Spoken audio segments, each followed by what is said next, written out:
We'll have to get a photograph to put there right beside you, so you don't feel like you're alone every week. I'm on the end.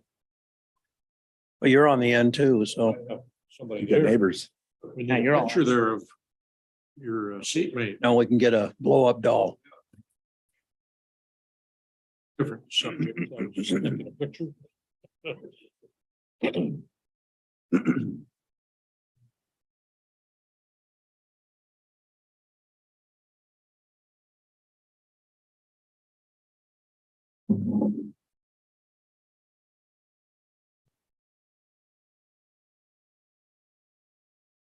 Well, the kids do. How long are they here? Thursday. Less than a week.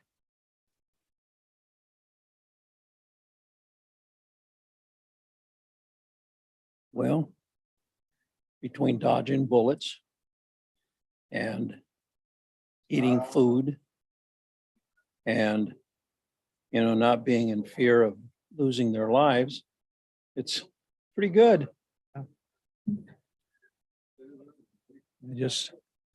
They probably thank me hundreds of times every time they see me. Yeah. That's the greeting is thank you, uncle. Thank you. That's amazing. Amazing. Did I show you? I don't think I showed you the arrival. No. See if I can pull it up.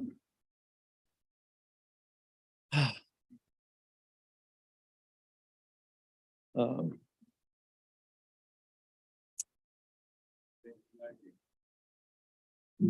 would be here. Good evening, gentlemen. Just asking if you were out of town today. Out of my mind, out of my wits, out of my way, but in town.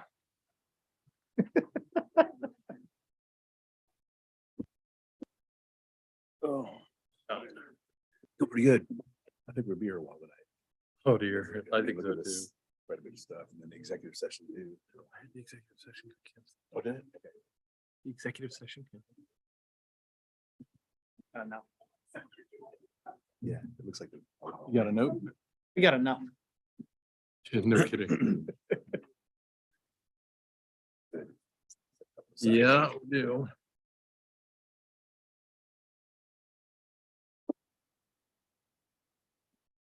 you can start right at the top there and first slide it to the left.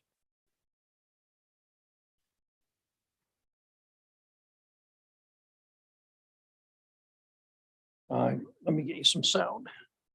I've got another one that I produced. That one's raw You're doing a footage great from job Jim carrying that Wilcox. committee. Oh, That's a lot of my stuff to try to goodness. Thank you. boil down into a manageable stuff. I feel like I'm getting rope-a-dope file this oh, stuff. wow, there's a good group of people down there. Keep moving, don't stop. Keep moving, don't stop. For people that Thank you, that's were very, I appreciate coaching, that. that were just, they didn't know what was going on, but they checked in and their tears just flowing everywhere.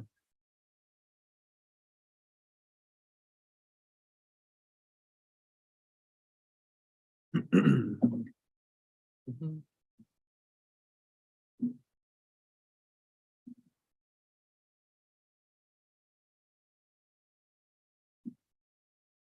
I'll send you I produced a little video with sound and music. Oh, yeah. This one just came in from Jim.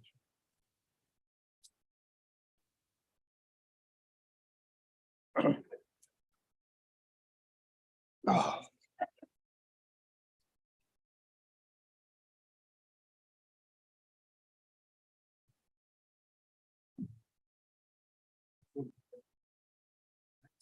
Maybe on days now. Sure, but-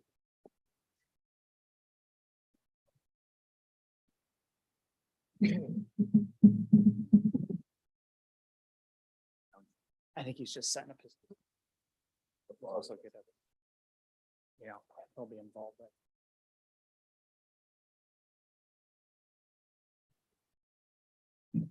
Yeah.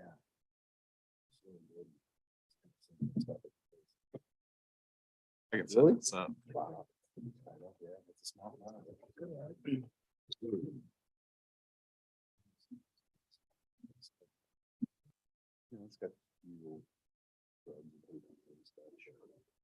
Yeah, it's all flat up there. So. It's not such an original. So I think a lot of people. They're affordable. Oh. It's nice. Want to lead us in the pledge? Sure. I'm only asking you because you're closest. Yeah, it's a nice drive up there. Yeah.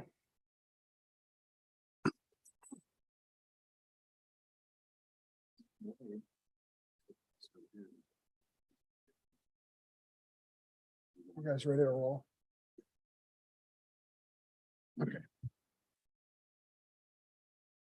Okay, we're going to get started. Welcome everyone to the September 12th regular city council meeting, 2022. And with that, I'll ask the city clerk to please call the roll. Onion, Present. Counselor Richardson, Present. Randall, Present. Laughlin, Present. Counselor Long, Present. and Rich Mays, Mayor. Present. I will now ask Counselor Scott Randall to lead us in the pledge. I pledge allegiance to the flag of the United States of America, to the republic for which it stands, one nation, under God, indivisible, with liberty and justice for all. Thank you, Counselor Randall. Item 4 is approval of the agenda. I'd like to point out that there is going to be no executive session tonight as previously reported. And with that, I'll ask for a motion to approve the agenda.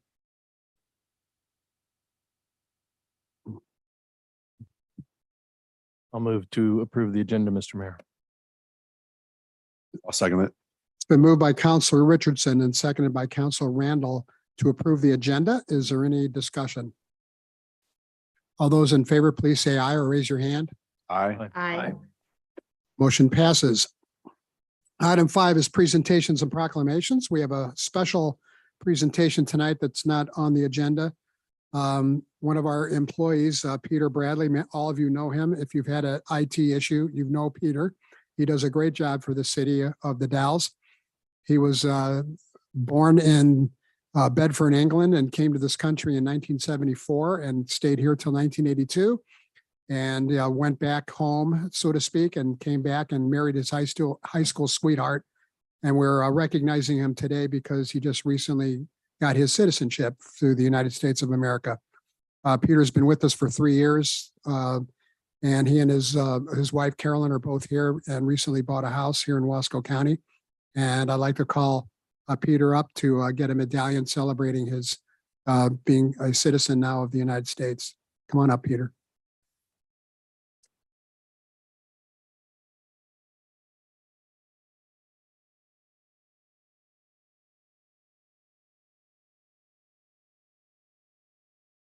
It's a packed and tight, is that a?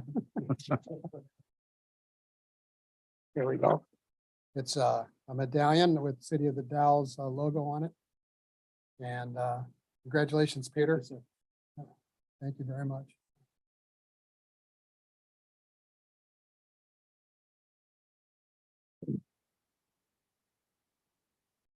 Okay, item 5A, introduction to M109, the Oregon Psilocybin Services Act. We have Angela Albee from the Oregon Health Authority here. The city council asked that she come, or at least a representative from the Oregon Health Authority to come and give us some further information regarding this important issue. She was going to be joining us via Zoom. Yeah.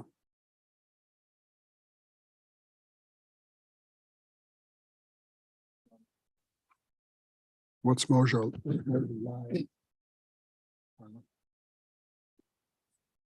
Okay, well, she apparently is not with us, and I think what we should do is move on with the agenda, and if she shows up, we'll just insert her into the, wherever we are after the subject, whatever we're talking about is over with. Is that okay with everybody? Yes. Okay, item 5B is Main Street Program Update. We have Danae Mannion with us. Could you give us your name and your address for the record, please? Danae Mannion, 2303 East 14th Street, The Dalles, Oregon. Hello. So I'm just giving a statement basically on Northwest Mural Fest, what happened this past week or so. I had the honor of being able to actually paint one of the murals that we had on the docket. I did the family community mural, which was really nice to coordinate and work with the Wall Dogs who came here and visited. But it also gave me a little bit of insight on how it worked, working next to artists and getting to meet them and kind of feel out what the actual experience was and to see everybody in the community experience it as well.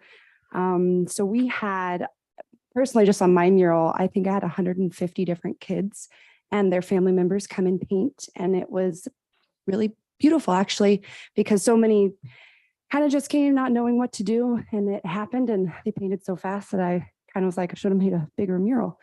But it went really well. And the Wall Dogs themselves, we had 265, if not 275 of them travel to come and be here.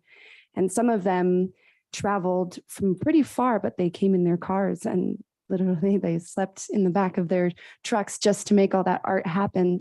But there was also massive support from the community. We had people housing them out in the Orchard stay apartments that they have out there. We had people offer up their own homes. We had the Dalles Inn do quite a few rooms for everyone. And that was really nice of them to be able to come here and rely on that kind of welcoming. But also it wasn't just the stay and the places these people experienced here that people own their properties. It was also the people who own businesses here who provided food, and they provided outlets for people to do things. They provided resources for them to enjoy our community and a lot of the touristy kind of things we have to offer here. It's pretty fantastic. We had a lot of people. Chris Zukin was supposed to be here today to talk, but he could not make it, so they sent me instead. But really, Chris Zukin was a powerhouse behind making all of this happen. And then, of course, Mayor Rich up here. You and Rose. That was quite exhausting to watch. You guys do all that. And also David Banco, he was wonderful. And all the restaurants, I can't even name them all. There were so many that provided food. There was the Kiwanis Club, there's the Civic, there was everybody who came together to make it happen. And it seemed pretty organized too. All the volunteers were pretty organized. The Wall Dogs themselves were really organized. But the volunteers who came from the Dalles, they were so willing to help and they came out in the droves. There's just so many people who wanted to be a part of it. And I really have to hand it to everybody.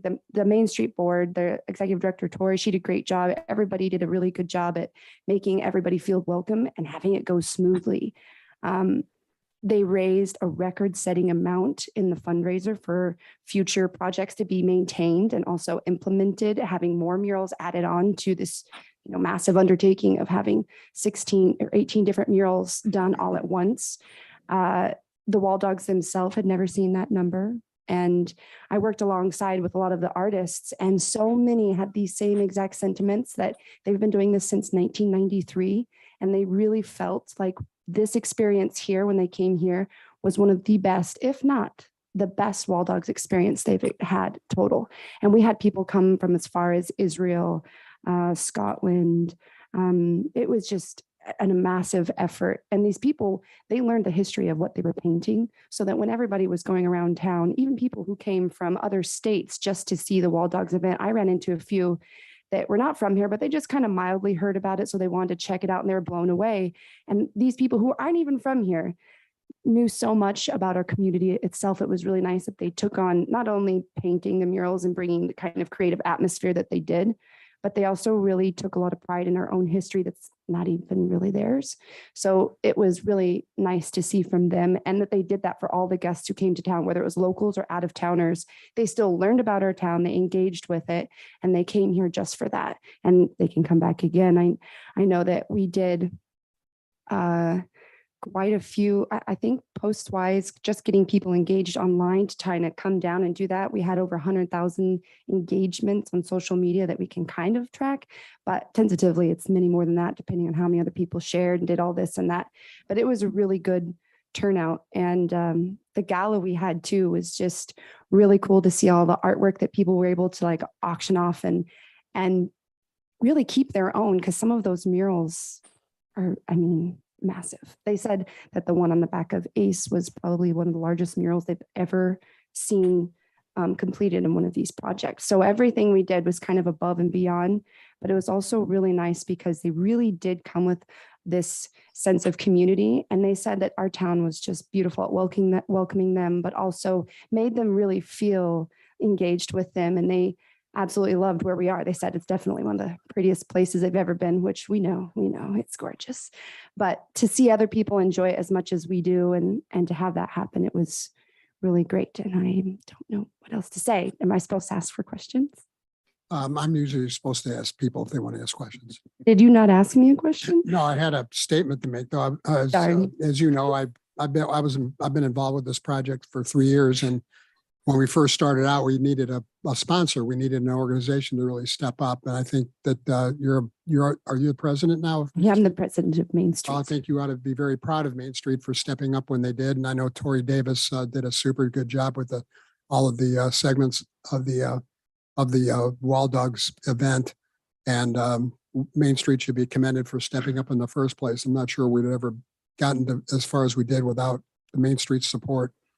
So anybody else have any questions for Danae? I have a quick comment. Being the Lions Club president twice, I'd be remiss if I didn't say the Lions were there in full force as well. Yes, the Lions too. I'm so sorry. I should have a list of this. You guys, it was really amazing too, because having the Civic house that and the volunteers who came, like the Lions, they were there tirelessly because there was breakfast, there was lunch, there was dinner, and all these different restaurants, Zim's, Route 30, Cousins, Lilo's, there's so many more. They gave that food willingly, and they were really considerate and what they did for the people that were here. Even the volunteers that are from here were like blown away by that. So that's really solid effort on everyone's part. Thank you for that. It was well done. I agree. The Lions Club, unlike, well, they were the service club. They were there all day. Probably, what was that, Thursday all day, Served 3 meals all Mhm. day. So 6 o'clock in the morning. Yes. Those mornings though, they needed them. Those artists were like, you guys, it's really hot here. And we're like, yeah. Yeah. But thankfully, Rich and Rose were out there like slinging water bottles by like the 100 pounds. It was, Yeah, that was That's the great. ATV. The ATV club really came through with their ATVs and delivering ice and water to all the mural sites. Any other comments or questions? Thank you, Danae. Yeah.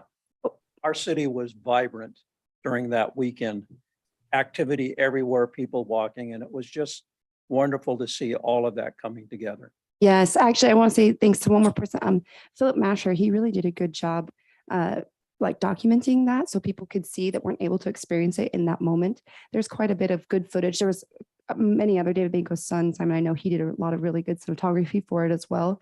But man, there's going to be a lot to come from this. And I know we're working on future, maybe potentially 1 mural a year in the summer to kind of add on and keep progressing that happening. But I also know that the Wild Dogs, they donated all the extra paint to myself.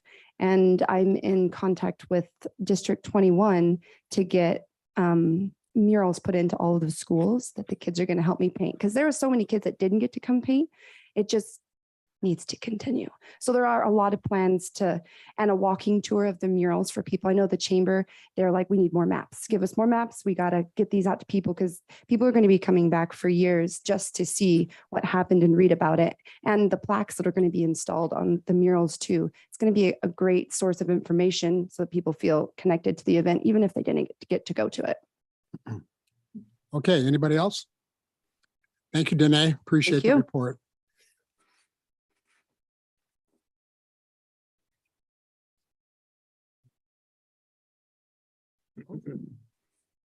Okay, I believe Ms. Albee has joined us from the Oregon Health Authority. There she is.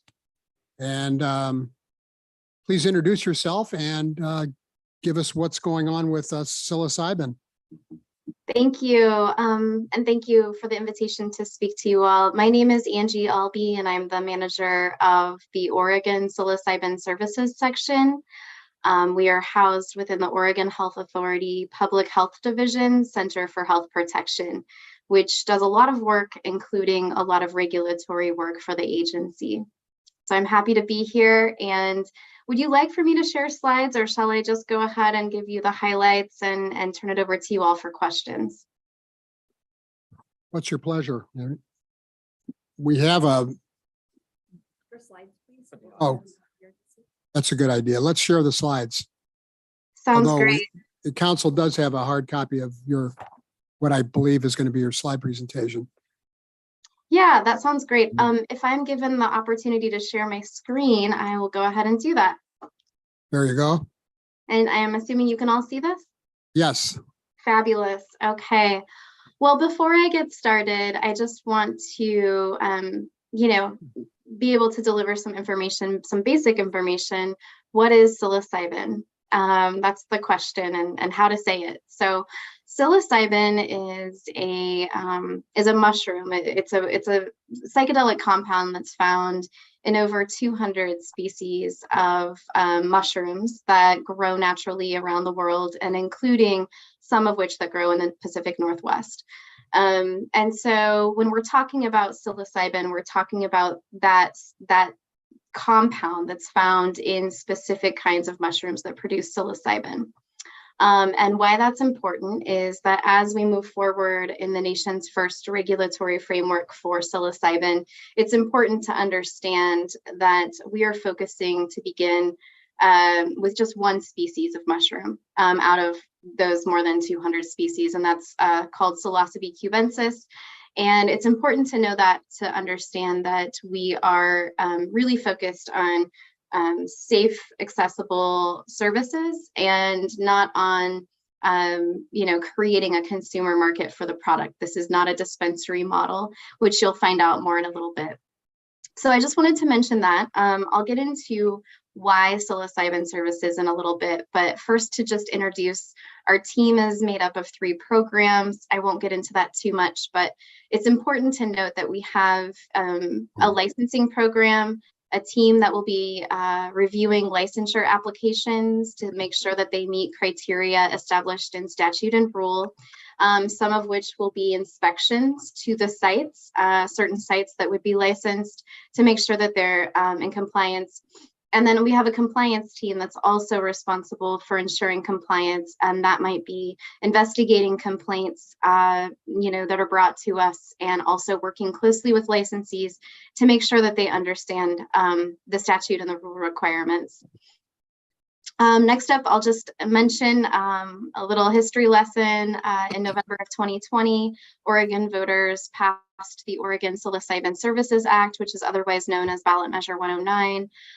It is currently codified in Oregon law, so it's found in Oregon Revised Statutes ORS 475A. Measure 109 did not create a dispensary model. A lot of people compare this to cannabis, but don't realize that the structure of this work is very, very different. And I'll go into that a little bit more. This is only for clients who are 21 years of age or older that would like to access services. And while they can access services under the statutory language for any reason, they do have to go through a number of steps in order to be able to get to the place where they consume psilocybin at a licensed service center. So I'll get into kind of what that looks like in a bit, but it's important to just note that this does not create the same kind of consumer market or dispensary model. Clients will not be able to purchase psilocybin and take that product off site with them. They can only consume product at a licensed service center in the presence of a licensed facilitator. I'll get into those license types in a little bit. And I just wanted to make sure that everyone understands that part of this work is preventing diversion into the unregulated space, which already has, an existence and presence around the nation. And also it does not allow for interstate commerce or import or export of psilocybin. So that's really important to note. And then I'll get into a very brief high-level explanation of our license types. And this might really kind of give a little more clarity to what this looks like. To begin, there's a manufacturer license, and this is a licensed premises that will be responsible for the cultivation and processing of psilocybin products. The measure does not allow outdoor cultivation, so this is only for indoors. And it also is a premises that has to have defined boundaries with the consent of the landowner if the manufacturer, the applicant, does not own the land. They're also required, the licensed manufacturers are also required to track all of the product from the time of cultivating until any movement into and out of the manufacturing sites. What that might look like is the testing labs, which is another license type, will be required to test psilocybin products for identification of the species to ensure that it's Psilocybe cubensis, and also to test for potency. So there's an understanding of how much psilocybin is in that specific product. Testing labs have to be accredited by the Oregon Environmental Laboratory Accreditation Program, and they also have to enter test results into the product tracking system. That product may go from one manufacturer and be transferred to another manufacturer if the other manufacturer is processing psilocybin, but it can never go from a manufacturer to a client. The manufacturer will then sell their products to a licensed service center, which is the third type of license. This is the only place, the only premises where psilocybin services can take place, where a client consumes and purchases product. And also, it's really important to note that service centers cannot be within 1,000 feet of a school, also must have defined boundaries, and also must track all of the product coming into or being sold to clients. And then we have a licensed facilitator. This is an individual that will be present with a client for 3 parts of psilocybin services. And the administration, which happens on the licensed service center, is part of that work. Facilitators must pass an OHA approved training program that's also licensed by the Higher Education Coordinating Commission. We have an advisory board that spent a lot of time working over the past year on recommendations to OHA on rules for training program curriculum. And so those have already been adopted. They were adopted in May of this year, and they are on our website. And I'm also happy to answer any questions you might have. I'm going to highlight what psilocybin services look like. First of all, there's a preparation session. Again, this is for clients 21 years of age or older, and a preparation session is required before a client can schedule any session at a licensed service center to be able to take part in consuming psilocybin. A preparation session includes a client intake. It also includes informed consent, understanding the potential risks associated with psilocybin services, really outlining what to expect. And then there's also a client bill of rights, which will really document and highlight some of the rights the client has. One of those rights is they can decide that psilocybin services is not right for them. Or they can decide that perhaps they want to meet with a different licensed facilitator, to work with them. This is also a time where a licensed facilitator can determine whether or not this client is appropriate for them, or whether maybe this client needs to be referred to another licensed facilitator that's more appropriately able to meet their needs. I will mention that there is a huge interest in facilitation and having a license for a facilitator with many licensed professionals throughout our state. So lots of counselors, therapists, social workers, psychologists, and others that are really interested in being involved in this work. And while they'll have to work with their professional licensing boards to really understand the risks associated with getting involved in working with a Schedule I substance, this could provide a really strong network of diverse experiences professionally and lived experience to offer clients. We know that many clients are coming into this with interest in addressing traumas And we know that it's really important to have someone present that can be supportive and that can understand where they're coming from and provide that kind of community approach, that responsive approach that's appropriate for that person. So that's the preparation session. There's so many details, but I'll stop there and move on to the second part, which is the administration session. This is again where the client and facilitator can schedule for an actual psilocybin experience to take place.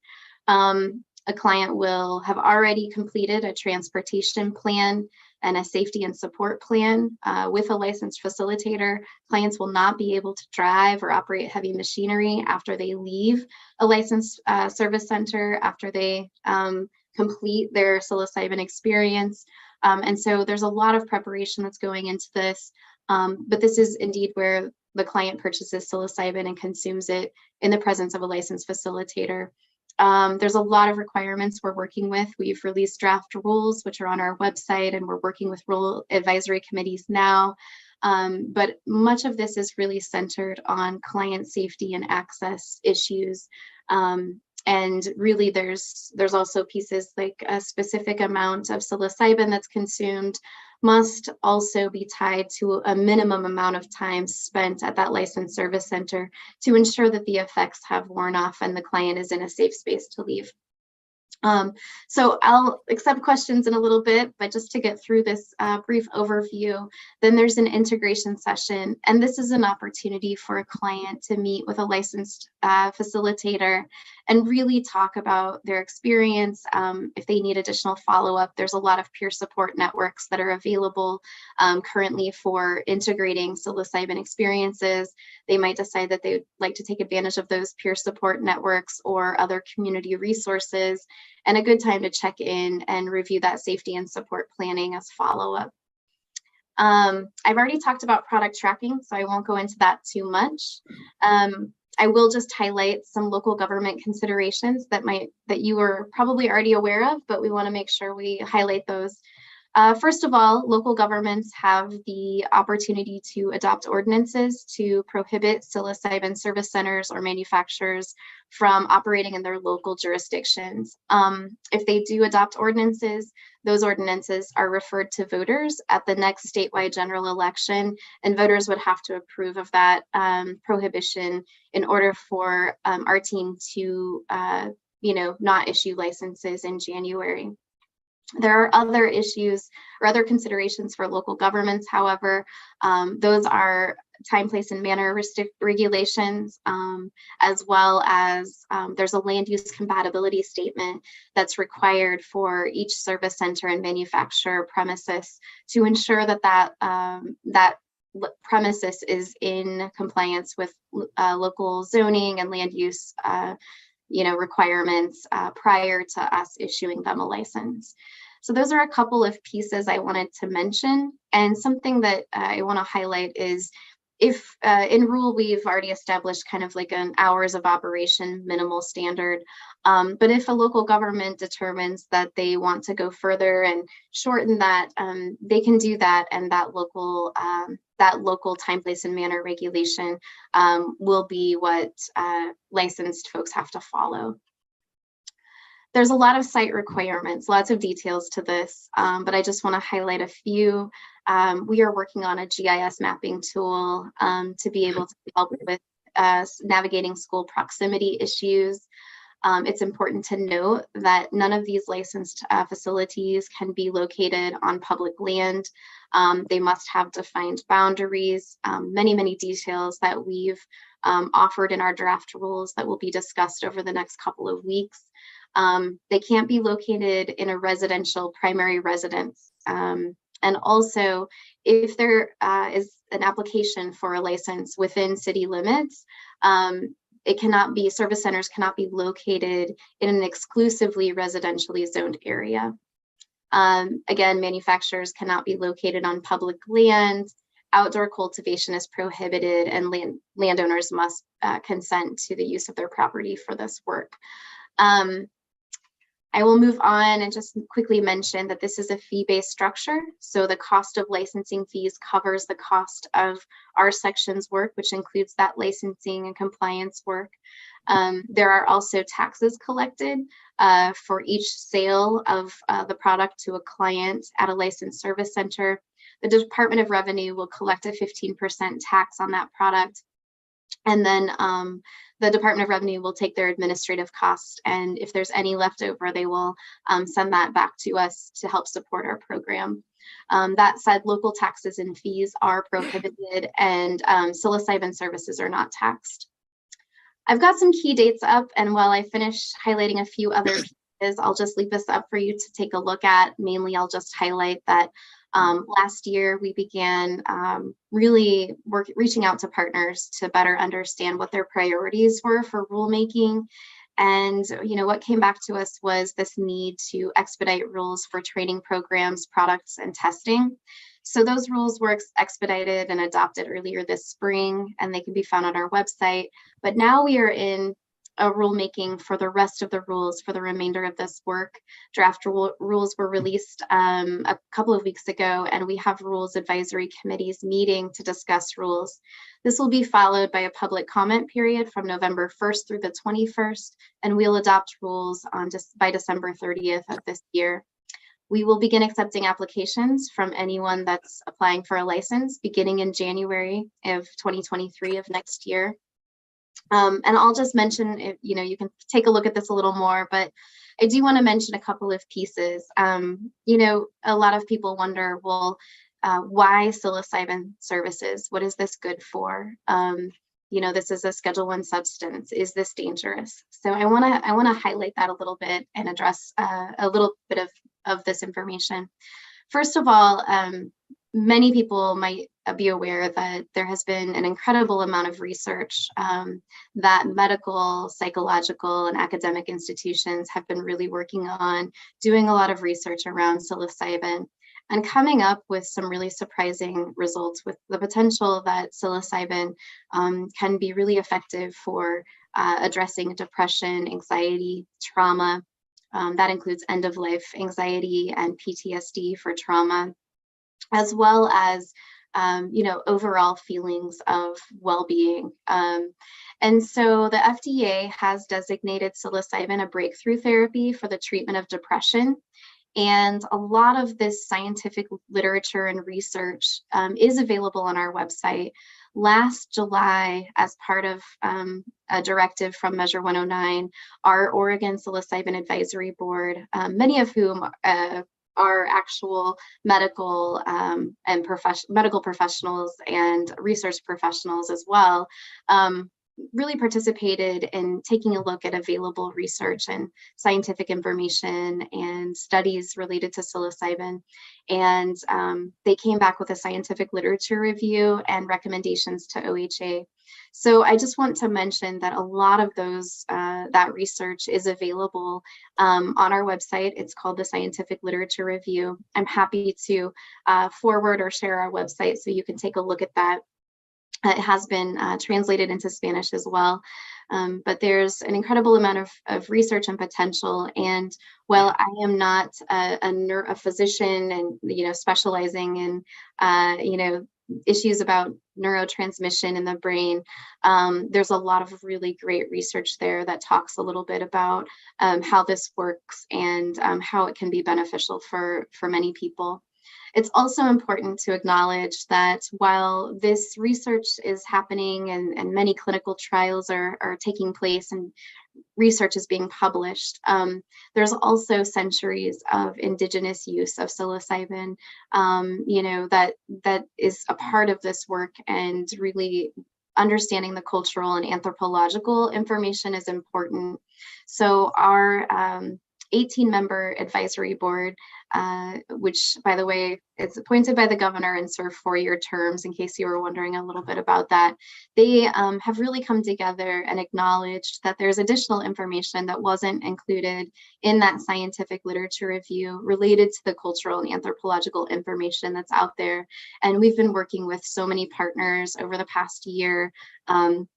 Our advisory board broke into or organized into 5 different subcommittees a training subcommittee, research subcommittee, a product subcommittee, an equity subcommittee, and a licensing subcommittee, and really did a deep dive into lots of topics and had many guest speakers come and speak who were involved in psilocybin services that take place around the world in places where psilocybin is not a Schedule I substance, and where it's available to folks and other, indigenous practitioners and theogenic practitioners, as well as many scientists and other people, mycologists that study psilocybin and study mushrooms and mycology, and really came forward with some great recommendations from that, all of that hard work.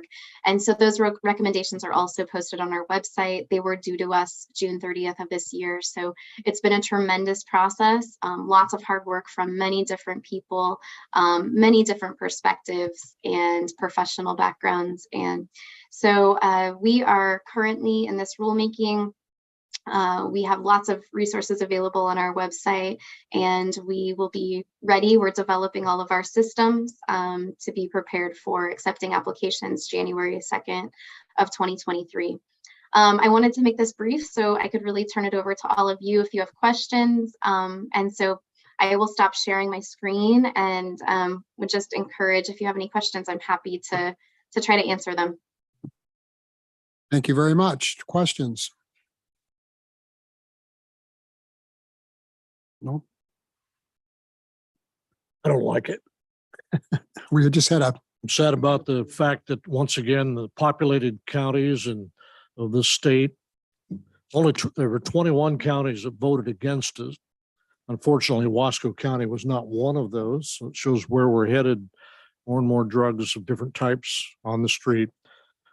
Way to go, Oregon. what is what is meant by defined boundary? Well, how else? You're supposed to have a defined boundary. Does that, what is an undefined boundary? How does that work? Yeah, that's a great question. So I think it's important to recognize that we need to understand what the parameter is that we're licensing. So if you think about a tax lot and you think about, that might be, I'm trying to think of something, maybe there's a licensed provider that has, that does certain work with clients, and perhaps they want to have a licensed service center and it meets all the criteria specified in statute and rule. Having a defined parameter or premises is important because there's a lot of safety requirements that we're putting into our rules. Things like ensuring that, there's specific people that have access to that area and others that don't, making sure that there's a restroom made available, and having that defined boundary or premises is also the place that we'll go out and inspect to make sure that we understand where that perimeter is and make sure that we understand what we're licensing and that it's truly what has been presented in the application process.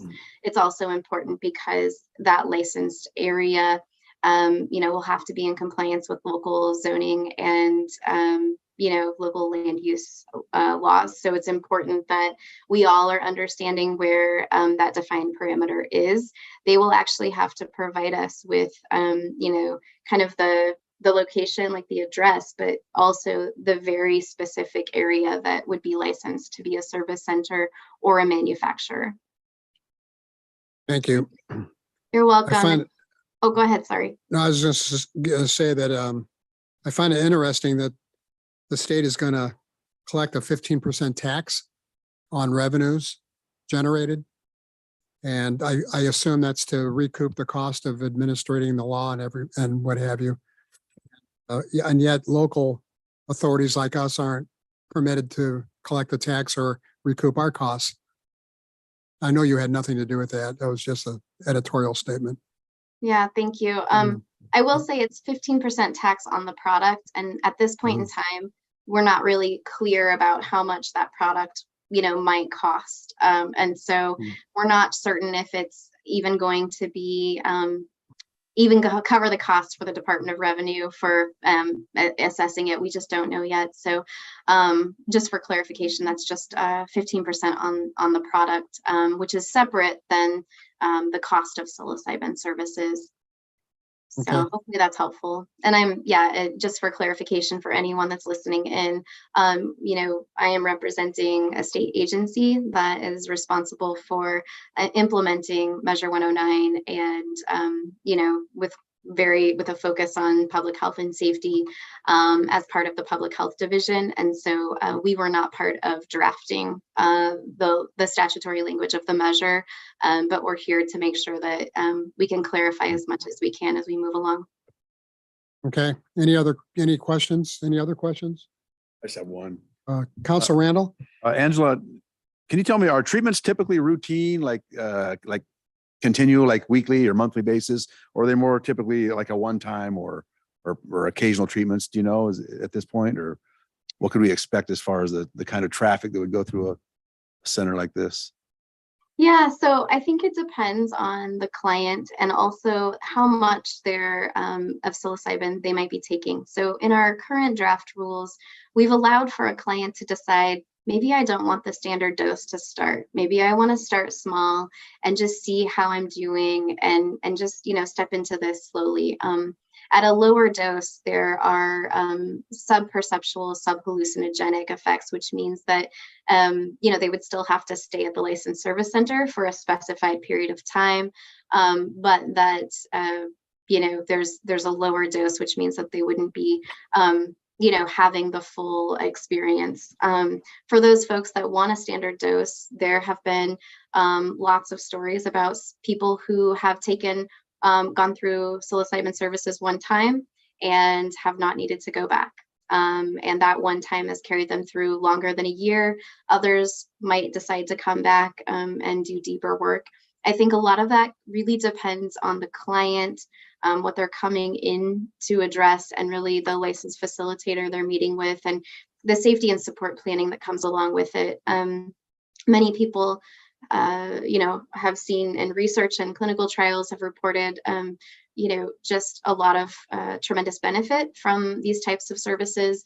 And at the same time, that depends on person to person on what, you know, they might want to do. I would say this is not something that people are gonna, you know, probably come and do all the time, like back to back. Like this is something that integration is a big part of this process. And so making sure that, you know, there's time to process and time to really, you know, integrate the effects, I think is really important from what we've learned from lots of experts and professionals. So hopefully that's helpful. I think, you know, it's varied based on the feedback we've received, but there have been some really great testimonies from people who have gone and received psilocybin services out of the country and come back and really felt the impact immediately and for longer than a year. So that would really depend on the client. Thank you. Council Richardson? Thank you, Mr. Mayor. Good evening, Angela. I have a couple of questions briefly. Are there deadlines for a local government to set regulations for time, place, and manner? So that is all dependent on local governments.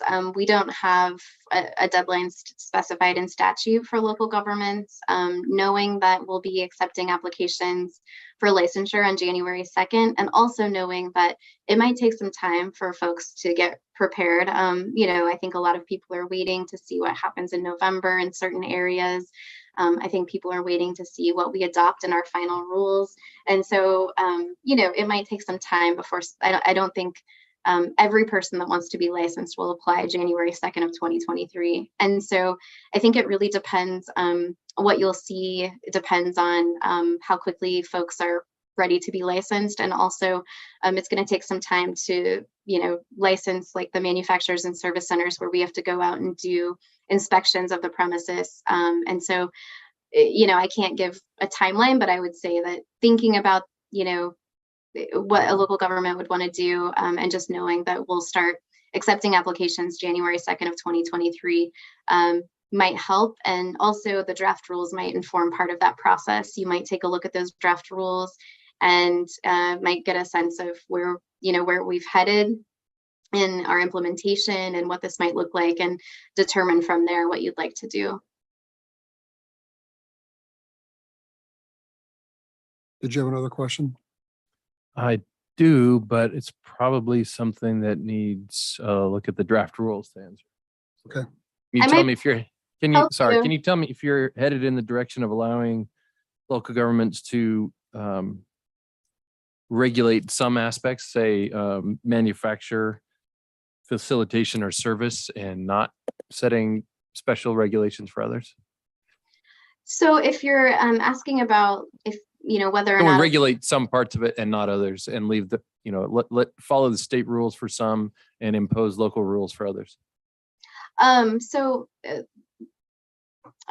I'm understanding the question, so the state has the authority to license and regulate. So aside from time, place, and manner regulations, which local governments do have the ability to do, also, local governments, really can address some of this through zoning requirements. I think, all of the licensing and regulation for everything that we have the authority to set in rules, that's the state's responsibility.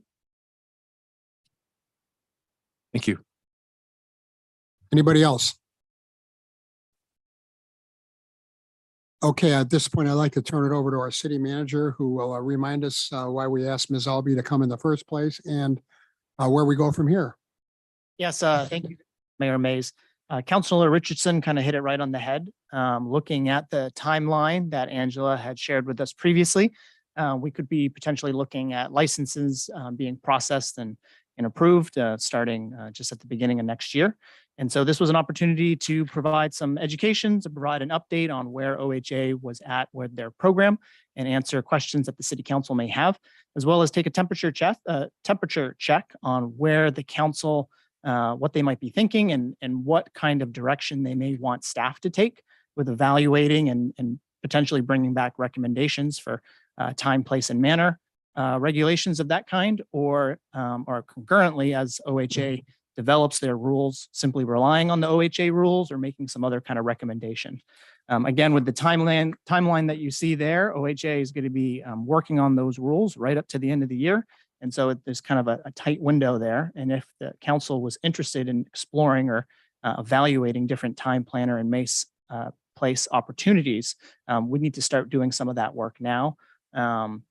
Like Angela said, we could adopt them later in the year, but there will be a window there before we adopt those potential code changes that licenses could still be delivered. And so again, wanted to bring that and give Angela that opportunity to present to the council and get some direction from you if you have any at this time. Do we have a copy of what the state is proposing? Or is it just way too early for that? Sorry, Thank you, Angela. I hopped back on to answer your question. Our draft rules are available on our website, and I will go ahead and make sure that I email a copy of that link to you all, so you'll be able to take a look. There's more than 65 pages of draft rules, so they're pretty robust, and I think that they'll definitely give you an idea of the public health and safety considerations as well as access considerations that we've made. I think it'd be fine if you just emailed those to our city manager. Is that okay? Yep, that'll work fine. Okay, thank you. I also just quickly want to ask, I am headed to another city council to make a presentation. Would you like for me to stay on for a few more minutes, or? No, if you're running late, you're going to be going to Hood River, is that right? Yeah, I've got a few more minutes I can stay on if that's helpful. Okay. Anything else for Ms. Albee? Okay, I think we can cut you loose. Say hi to our friends in Hood River for us. Will do. Thank you so much, everyone. Have a good night. Okay, bye-bye. Bye. So, what if we were to get a copy of the state rules and formulate our own? I probably should have asked her this one. We can make it stricter than the state regulations if we, Yeah, I think one of the examples she gave was hours of operation. If the state rules hypothetically are 8 a.m. to 8 p.m., we could conceivably make that more restrict, 10 a.m. to 6 PM, just throwing out numbers or whatnot. That could be an example of some of the things we could explore. What's your pleasure, everybody? I'd like to see the rules. I'd like to see what they're thinking about. The state, you mean? State's rules, the Yeah. draft rules. It might be easier to sort of steer a moving car than a parked one. Okay. I agree. So the, what I'm gathering here is I want to make sure the staff has sufficient direction. Get a copy of the state rules and let us look them over. And if any council member has a strong feeling one way or the other about some of the state regulations and how those might apply to our local authorities, they should get a hold of the city manager and let their feelings be known. Does that summarize everything okay? Yes. Okay. All right. Thank you very much. We'll move on to item 6. Audience participation. During this portion of the meeting, anyone may speak on any subject which does not later appear on the agenda. Up to 5 minutes per person will be allowed. Citizens are encouraged to ask questions with the understanding that the city can either answer the question tonight or refer that question to the appropriate staff member who will get back to you within a reasonable amount of time. If a response by the city is requested, the speaker will be referred to the city manager for further action. The issue may appear on a future meeting agenda for city council consideration. Is there anyone in the audience who would like to address the city council on any item that is not on the agenda? Yes, sir. Please come forward and state your name and address.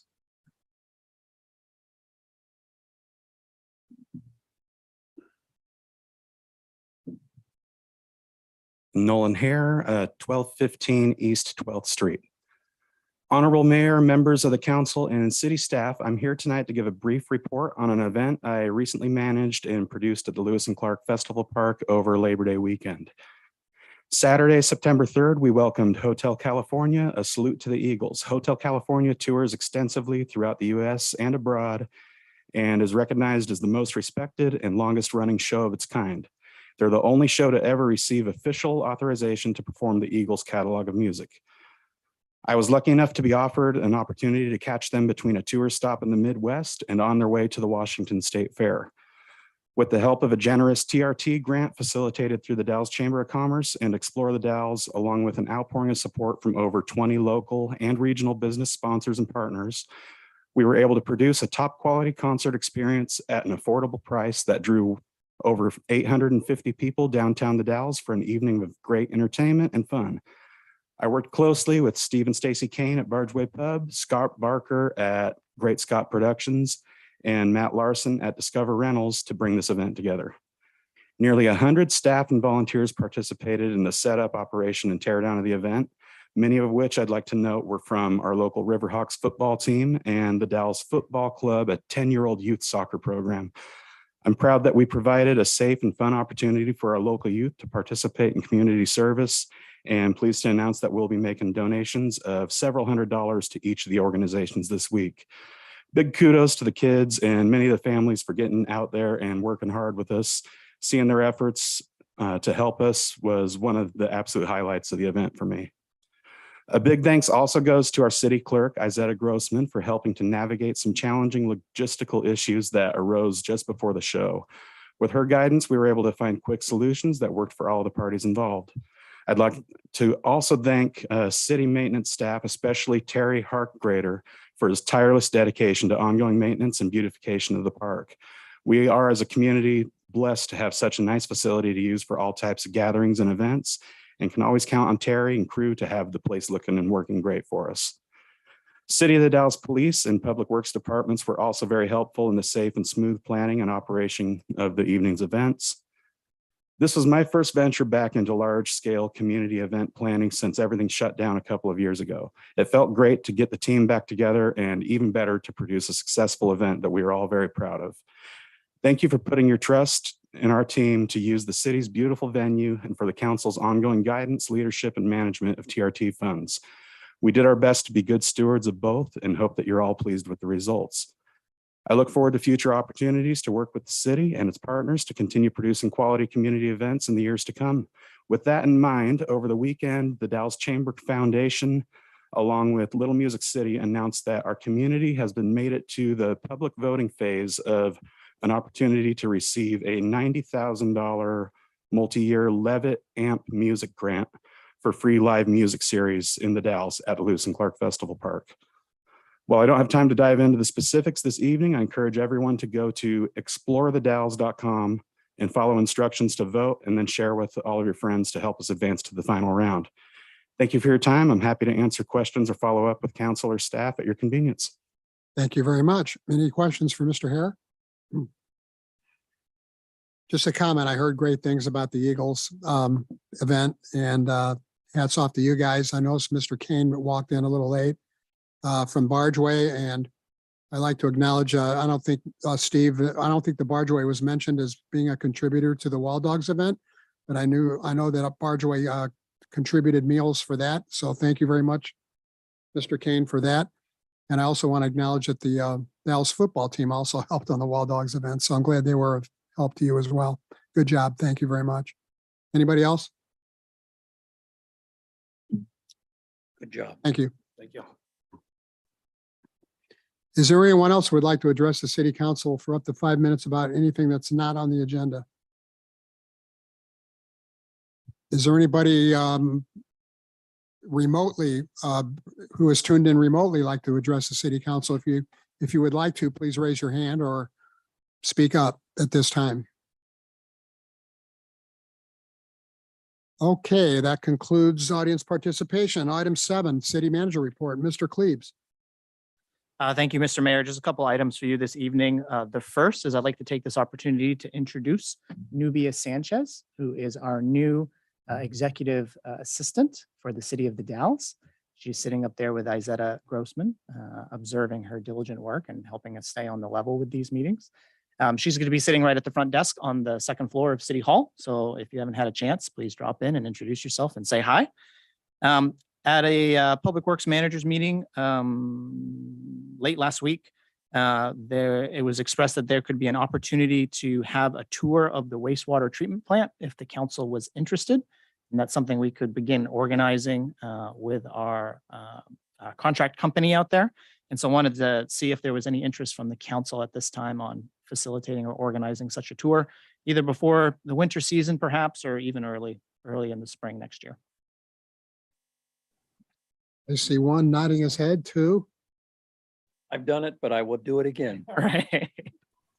Okay, it looks like we have a quorum out there at the treatment plant. So, okay, I guess you get, consider that a yes. Okay, thank you. And then the last item I have is we have had a couple of requests for sponsorship of local events.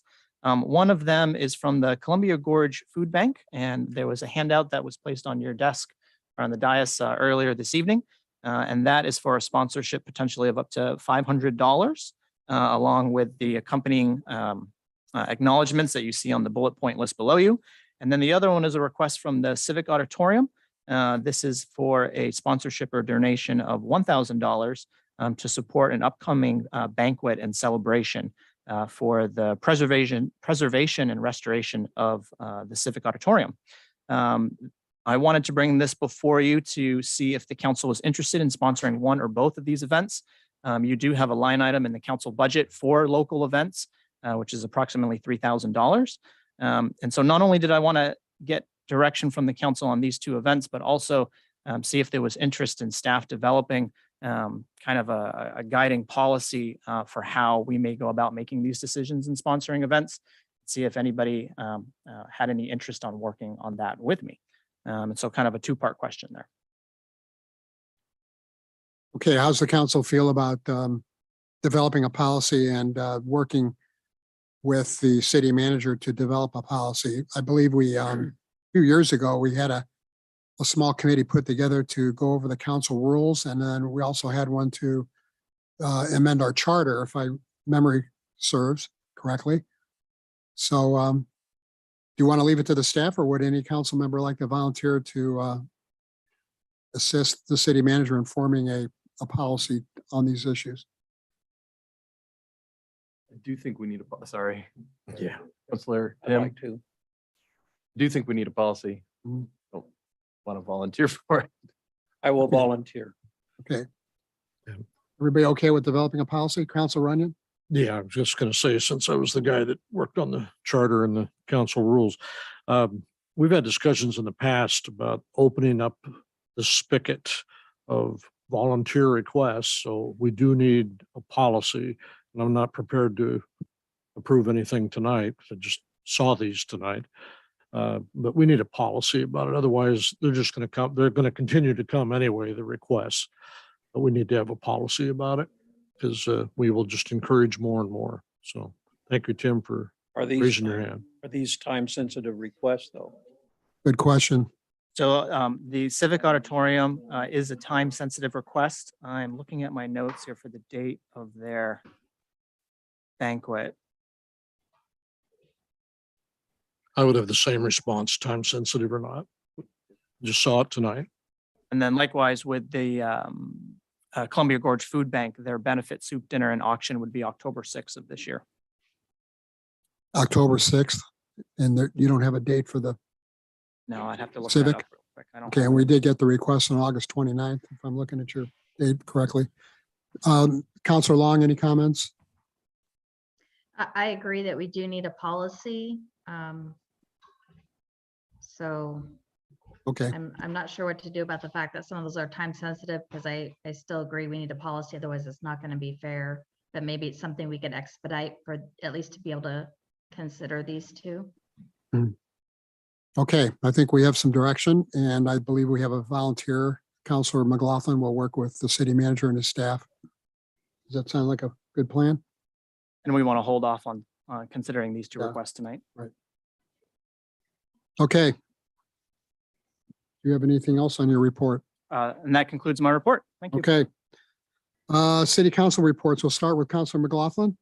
You know, I just want to bring up the fact that we've been meeting about homeless issue and looking at the possibility of relocation of the services. So that's an ongoing meeting with those involved. And it's complex, but we are meeting in, it's in open meetings that we're reviewing those.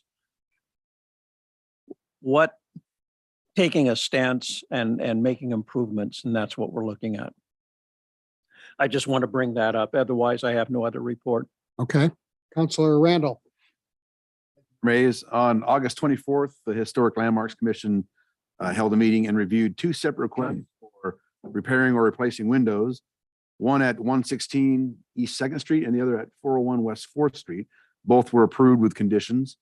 And on September 9th, I attended the Climate Change Resiliency Committee meeting, followed by a briefing with the city manager and the mayor. And that's my report. Thank you. Counselor Richardson. Thank you. I attended the Wall Dogs Gala with yourself and a number of other fellow residents and citizens. I just wanted to say thank you for your work. You and you all plural, the many volunteers that put that really great project together. I know it took a long time and a lot of hands. In the last 6 weeks, I've attended to the Climate Resiliency Committee meetings. It's a big topic. We're doing our best to kind of get some focus there. And a briefing last week with the city manager. And that's my report. Thank you. Counselor Runyon. Reaching back to August 2nd, the local public safety council met in the, I guess we met out at the Norcor Juvenile Center. August 22nd, an executive session we were all at. And then on the 25th, attended a town hall with local Congressman Cliff Bentz, who was here in our community. On the 9th of September, met with the city manager and Mayor Mays. Kiwanis Steak Feed was well attended on September the 8th. Had a chance to go to that. And on the 11th, 9/11 to be exact, represented the city and several other groups at the 9/11 ceremony held at Stonehenge in Washington. It was well attended and just a really good event. I hope it becomes an annual event. I did want to make note that this Friday at Kelly Viewpoint across from Cirrhosis Park at 6 o'clock, there'll be about a half an hour ceremony in honor of National POW MIA Day. It's hosted by the Mid-Columbia Veterans Memorial Committee, Friday at 6, be about 30 minutes. Thank you. Counselor Long?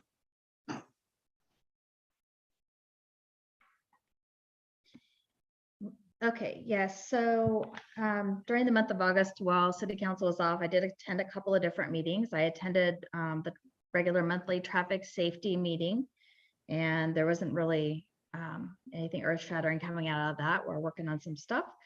And then on August 17th, I met with Dan Spots to talk about some college updates, including the fact that they are looking into what it would take to get a childcare center placed up at the college for the community, and also talked a little bit about their aviation tech program.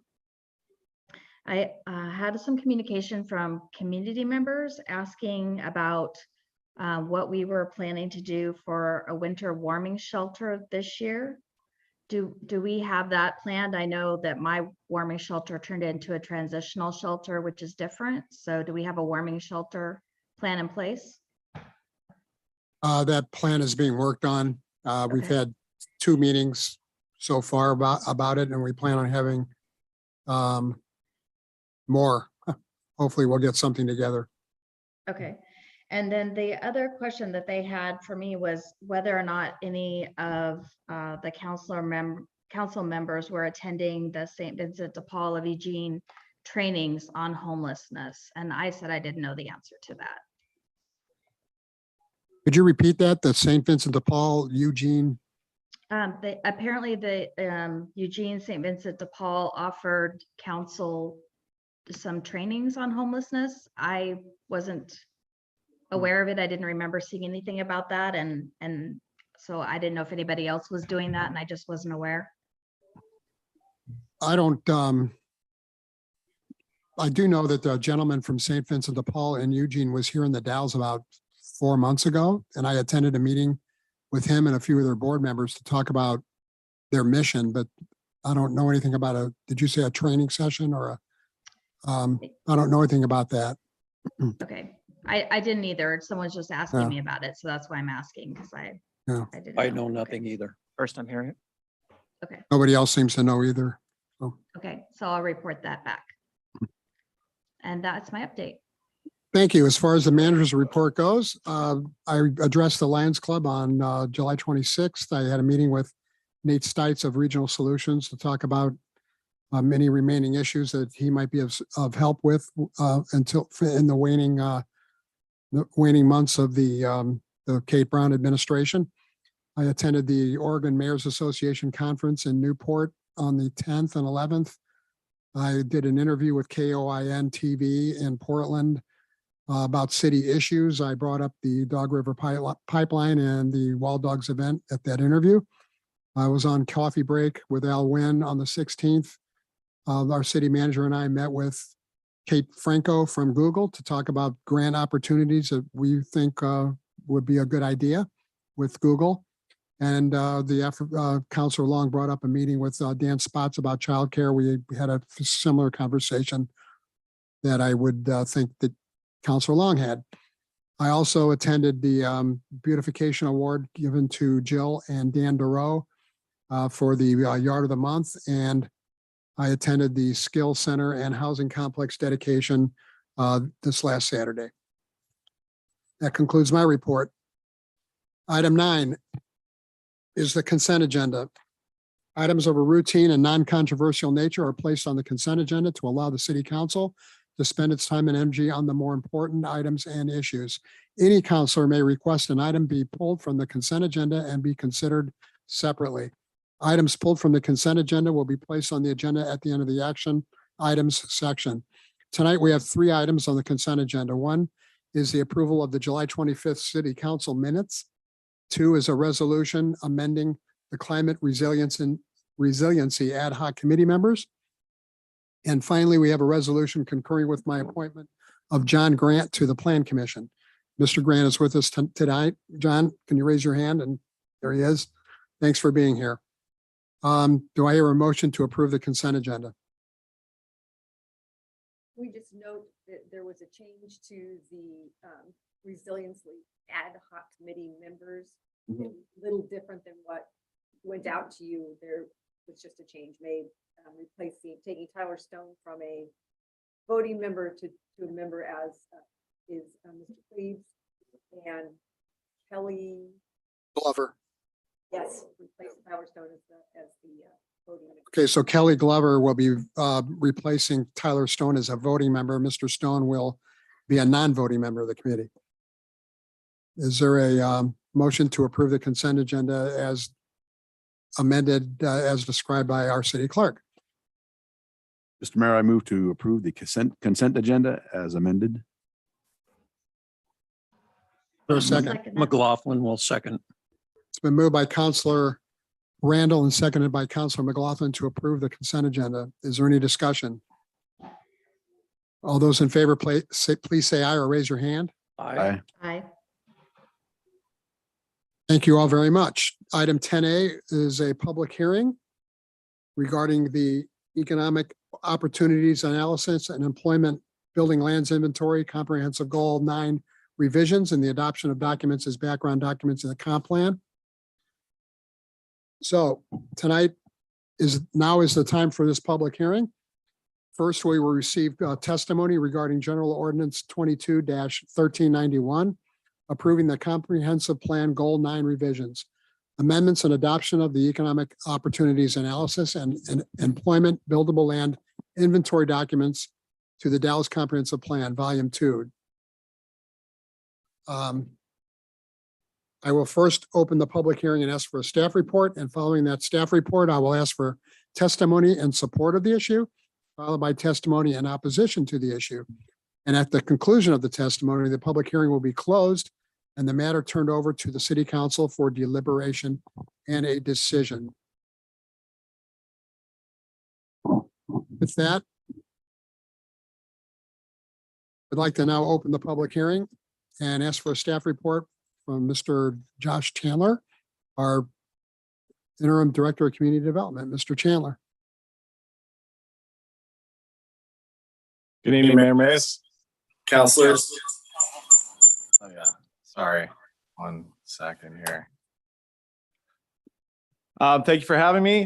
This is my first time in front of you as the interim director, and I think I loaded it up with a woozy for you. So we'll get right into it. These first 2 items, I will be assisted slightly with the city's consultant, our former community development director, Alice Cannon. She's on the video. She'll assist me, with this transition we're having in our department. She oversaw both of these projects through, so she'll be able to add in some points for me. The first item on the agenda, as discussed, is let me share my screen real quick.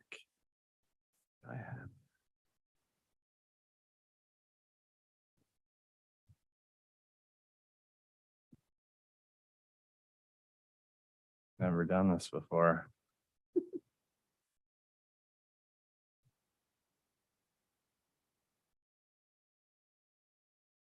All right, there we go. So the first item on the agenda, as mentioned, this is comprehensive plan amendment number 53-22. And this is something Mayor Mays pointed out in the April 2021 city council meeting. This one is quite the saga. It's been going on for quite a while. There's 2 points to this. There is the economic opportunities analysis and there's 2 parts of an economic opportunities analysis. The first part has been done. It was done by Bridge Economics. The second part is the buildable lands inventory, which we'll be discussing tonight. Discussions happened throughout 2019, 2020. We refined the methodology of the buildable lands inventory, eventually making it, going through a different process, making it here tonight for the adoption. Parts of what we're discussing tonight, I will just be referring to these as the EOA and the BLI. This project pointed out, identified sites needing to accommodate projected employment growth, 20-year supply of buildable land, projection of industrial and employment uses, The comprehensive plan policies and goal 9 amendments showcase economic development policies based on the EOA, policies to designate adequate employment sites, policies to provide necessary public facilities and transportation facilities, as well as some implementation policies and measures. So back again here, just to kind of give you this background, as mentioned, there was 2019, 2020, there was a significant amount of discussions, community and stakeholder engagement. There was advisory committee meetings with the county, the port of the Dalles, the city, multiple planning commission and city council meetings. As I said, it's been discussed quite a bit. 2019 is when September 2019 is when we completed phase 1, or when Bridge Economics completed phase 1 of the EOA, which highlighted employment projections and land needs. October 2020, after some revisions to the methodology, the updated results of the 2020 BLI came out. That is actually what's included in your packet, 16 pages. November 19th, 2020, the Planning Commission recommends adoption of the EOA and the BLI to City Council with no comp plan amendments. So when this went in November 19th, staff's recommendation at the time was to table the issue or to table the topic for 1 to 2 years. It was discussed at the commission, and the Planning Commission wanted to see this go through. So they wanted to see it go through adopting the BLI, but having no comprehensive plan amendments. Then this came in front of you January 25th, 21. There was a discussion about the whole process. And at that time, it was really the question was, staff load, the workload on adopting the comprehensive plan amendments, in which staff was directed to come back at a later date. And that later date was April 12th, 2021. At this time, staff provided the information on how much time it would take to go through and do the comprehensive plan amendments. I know you all expected it to be adopted last summer, or at least brought back. That did not happen. So now we're in front of you. We took it back since it sat for so long. On March 17th, we discussed these amendments with the Planning Commission. 28th, we discussed them in front of you. And then May 21st of this year, Planning Commission recommends the adoption of the EOA, the BLI, there's an error there, but with the comprehensive plan amendments. So this is a map I think we're all familiar with at this point, but this is the breakdown that was provided within the BLI, and this is going through all the different steps of finding out developable land. So it was really the process started out with looking at all of the land in the entire city and breaking it down, looking at constraints, and really just going from a large number and down until you get to this developable employment land, and then breaking it into these classifications here that are in front of you. So this is some of the tables that are provided in the staff report, in the report for the BLI, and looking at the two, it's the one on the left is the information that was provided by Bridge Economics. This is a forecast of land that is needed for employment growth. And then on the right-hand side, this is the information that was shown on the previous map, just in a table. And these are the numbers here that are going to transfer to our next slide. There's a 130, all these numbers get rounded down. So 134 and 179 were rounded down to this table here. And this is the table that shows us a surplus of 82 to 127 acres of land. As many in the room are aware, these figures were the center of much debate. The takeaways from this BLI is that the analysis that was done is consistent with state requirements. The inventory of land indicates that there is a surplus of employment land. The results from this information likely do not provide basis for urban growth boundary expansion. But it pointed out, and I think we are all aware, that our industrial supply is dominated by Google. 127 of 175 acres are owned by Google of the developable land. And then that, provides a limited supply. And one of the quotes from the BLI is saying that, less than 50, and I think it's actually 47 or 48 acres of land in the inventory are actually available to other users. So that information from the BLI, as well as the EOA, resulted in looking at some comprehensive plan amendments. There's text, basically some text that amendments that we will discuss further, but there's text amendments as well as the actual documents of the BLI that will be amended into the comprehensive plan.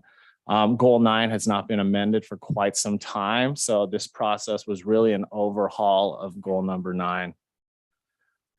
But for this presentation, I'm really going to look at the policies, and these policies we've all seen before. Like I said, multiple times. This information hasn't really changed in the conversations that we've been having over the couple of years here.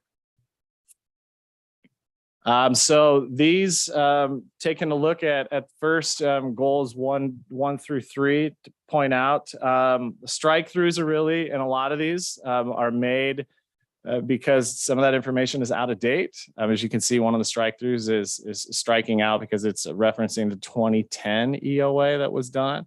Also, if there was information, if something was already addressed in a previous action, that was taken out as in number 3.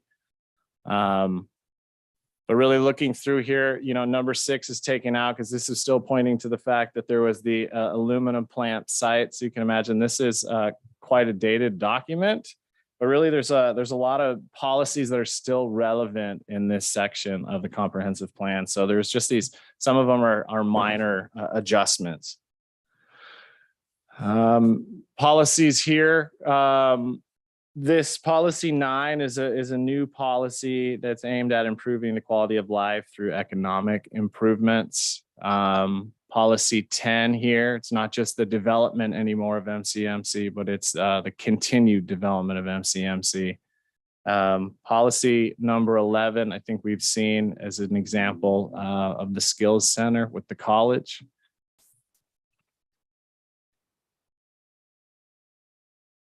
And jump policy 20, I'm not going through all of them. Obviously, if they're not called out here, they are staying in the code as they read currently. So just some additional, pointing out policy 23 is aimed at maximizing employment potential of existing land.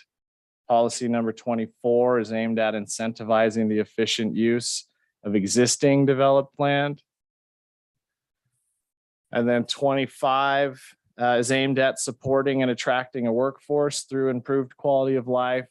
26 is aimed at improving the efficiency of existing commercial land to support population growth and preserve industrial land. And then, as I mentioned, these changes, these came really from a mix of both information in the BLI as well as the EOA. Some additional documents that will be added in. These are really will be included. The full document will be included in the comp plan as ancillary documents in volume 2, background documents.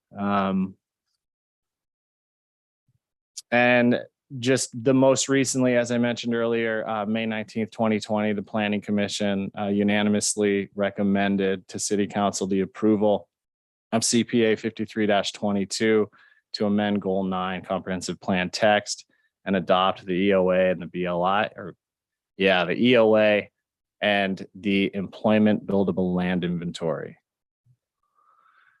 So in front of you, have some alternatives here. The 2 alternatives would be staff's recommendation is move to adopt ordinance number 22-1391, an ordinance approving comp plan Goal 9 revisions, amendments and adoptions of the EOA and BLI, documents to the Dallas Comprehensive Plan, Volume 2, background documents by title only. The other option would be declining the option. And I am more than happy answering any questions you may have. Yes, before we get to public testimony, I'd like to ask the city council if they have any questions and avoiding any editorial comment until we've had a chance to hear the public address the issue. Does anybody have any questions of Josh? I do. Council Richardson. Thanks. Good evening, Josh. Packet page 37, there's a quote, the Dells needs to improve the efficiency of development, in quote, of commercial land. It's one of the findings of the BLI. I think some elaboration on that's outlined in the various documents or the work getting to it would be valuable to me. In other words, how do we follow through on that? Do you have any thoughts on how we might follow through on this need to improve the efficiency of development? Yeah, this was actually something pointed out in Planning Commission back in November of 2020. And, looking at the document, although the document has, questions, the VLI doesn't support, this will come up later in the conversation, so I might as well just peel the Band-Aid off, a UGB expansion with the information that's here. Sure. It does show land that is not being used efficiently in town. So yes, using land more efficiently needs to happen. And one way of doing that, the program that we have is the Brownfields grant that we've had a considerable amount of businesses taking advantage of, property owners taking advantage of. So this is a way that they could take a look at the environmental, brownfield, the environmental waste, I guess, on their property and see how they can redevelop it, ways to redevelopment and provide funding on environmental studies that may help with this development. So basically going back and making or remediating problematic properties such that they're usable again. Correct. Yeah. One example, I guess, would be the Tony's building downtown, which received some grant funding, and we are in the process, a slow process, but we're in the process of going through a demolition on that. So we'll be able to have a building that's far more efficient than what is there right now. Another mayor and council, another example that comes to mind that took advantage of the Brownfield grant program is the Dirt Huggers property that's located in West The Dalles. And I can't remember the cross street there, but that is an example of a property that has had some contamination on it that is taking advantage of redevelopment of the site, but also some funding to study and potentially clean up portions of that site as well. Yeah, thank you, Alice. Yeah, that is for everyone in the room. That's 6th and Snipes is where it's at about, and it was used to be a wrecking yard, I believe. So Wrecking. yeah, so quite and they've done a really nice job at just the 1 acre of land. 1 acre of I think it's a 7-acre parcel that they've redeveloped for their business. I think they've done a really nice job with the recent upgrades out there. I concur with that. They did a terrific job. If I may. Next page 38 of the packet references the upcoming West Side planning process. And I know we've mentioned this during council discussions briefly, I believe it was earlier this year, but would you give me a couple of sentences? Would you refresh my memory on this upcoming West Side planning process? Yeah, I think this points to the fact that the documents that we're looking to adopt are getting older since we've been waiting so long to adopt them. The West Side Plan was a TGM grant that the city received in late 2020, but it was a transition mid 2020, and with the transition between directors and COVID staff time, we actually decided to move on and not take the grant, actually. So it's kind of unfortunate, and hopefully it's our future to take another look at it. Not an upcoming West Side. There's not an upcoming All right. West Side plan. I won't feel behind the ball on that then.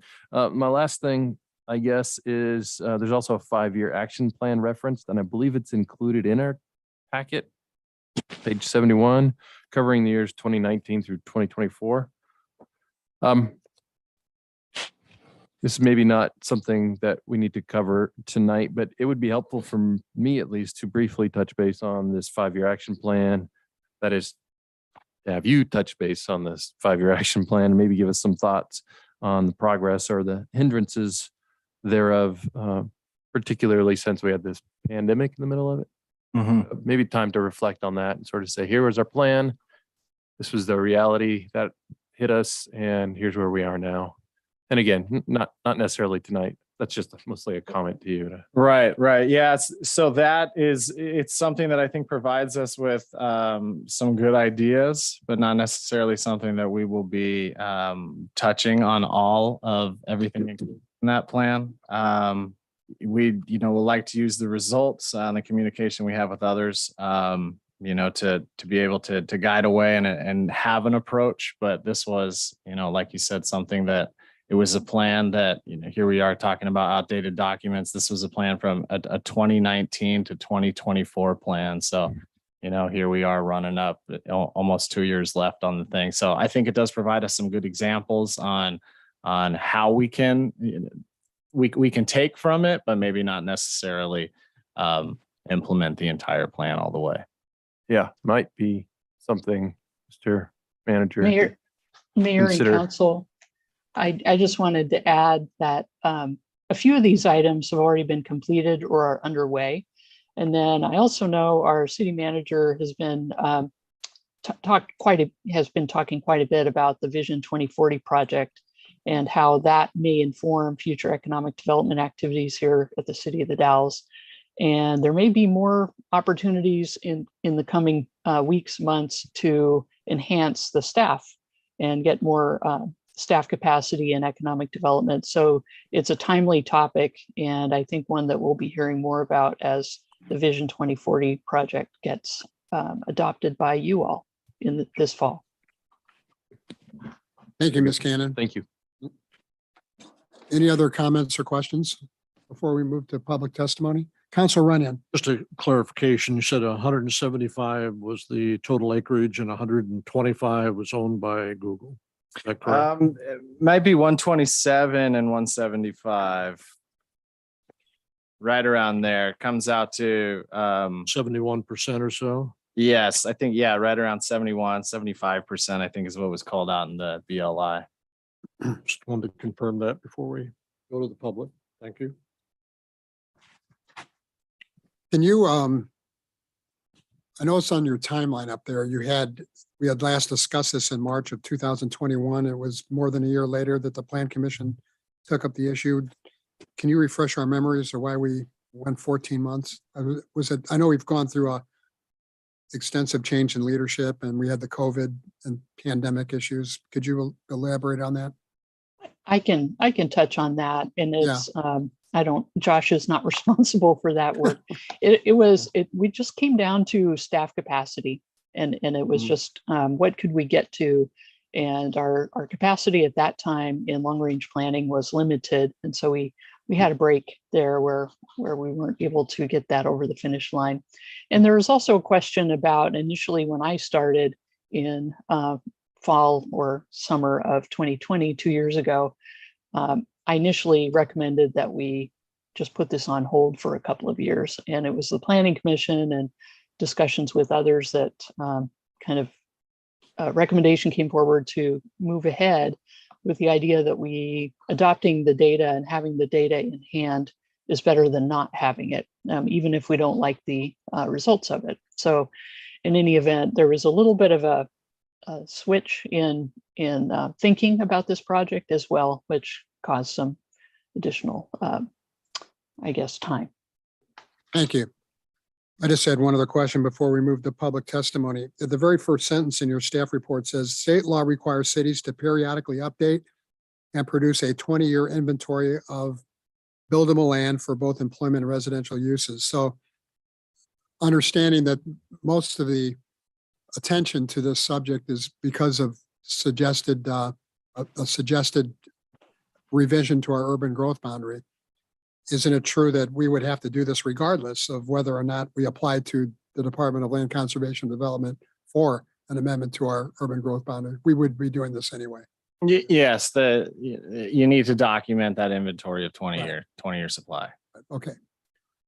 Okay. With that, we'll now call up for public testimony.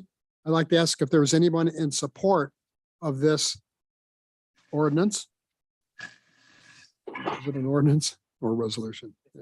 It's going, yeah, if anybody in support of the ordinance would like to come forward and give their testimony at this time? Anybody? Okay, seeing none, is there anyone who would like to speak in opposition to the ordinance? Mr. Hagee, come forward.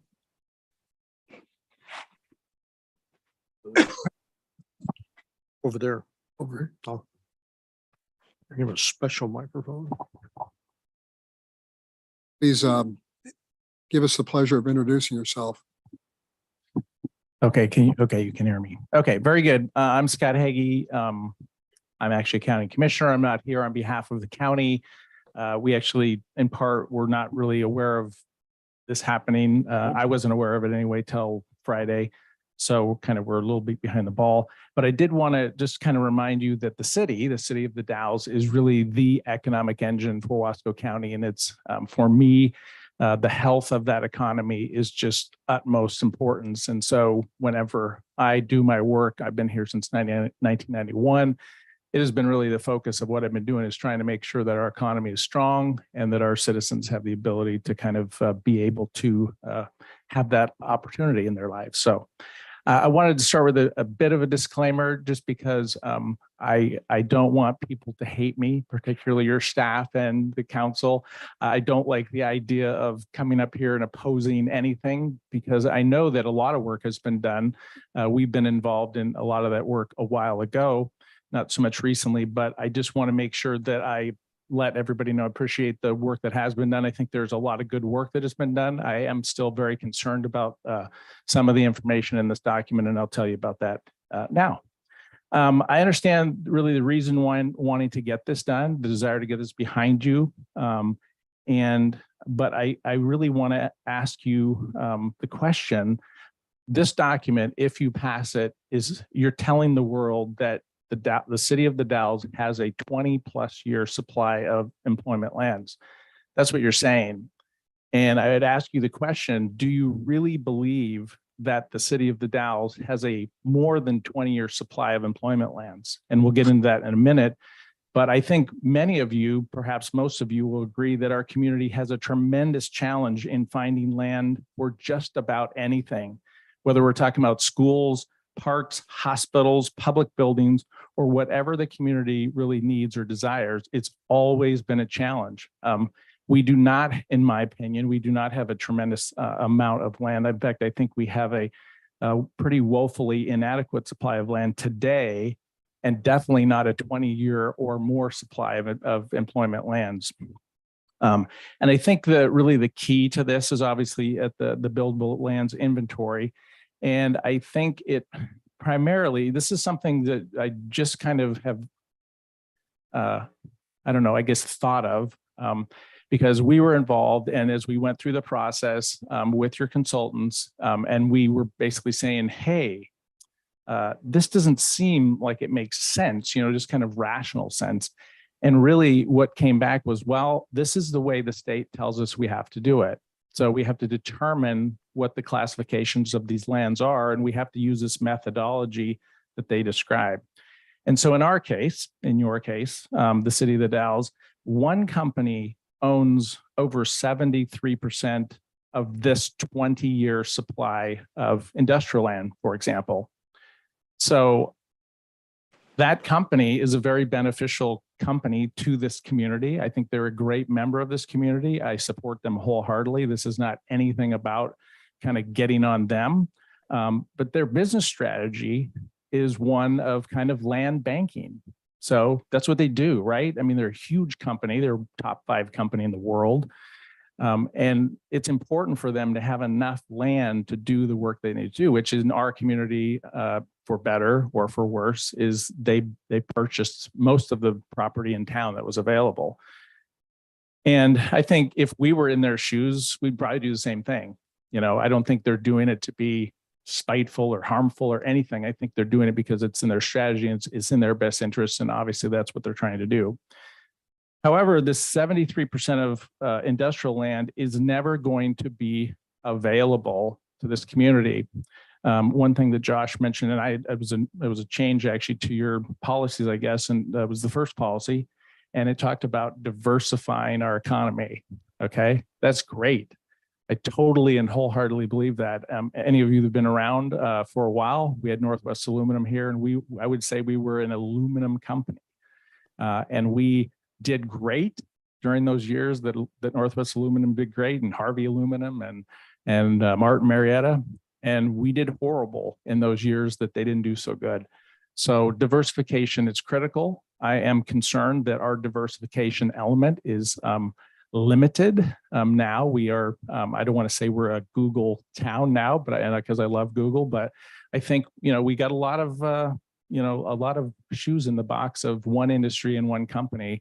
And I think diversification is important. And I think that policy is a very valid one and one that we should take very seriously. But when that one company has 73% of the 20-year supply of land, they are not going to be using that supply of land for our benefit. Not that it's against us, but they're going to be using it for their strategic plan and for their strategy. And I have no fault of them doing that, but I think it's important for you to understand that we only really truly have available to us the very small portion that is left over.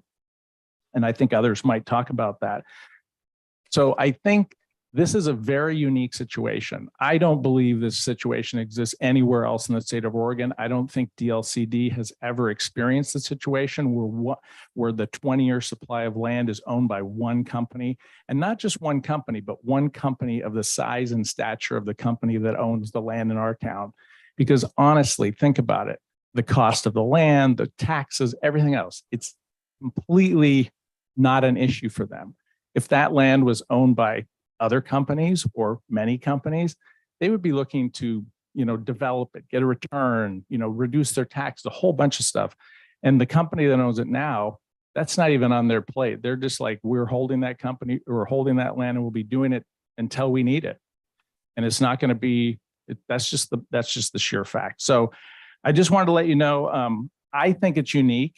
I think it's totally unique. And I think there's an opportunity for us to work with the LCD to talk to them about that. And I am working with Representative Bonham on the situation. I just started. I'm hopeful that it might have some fruits. I can't tell you that it will. He's a politician. I'm a politician. You're a politician.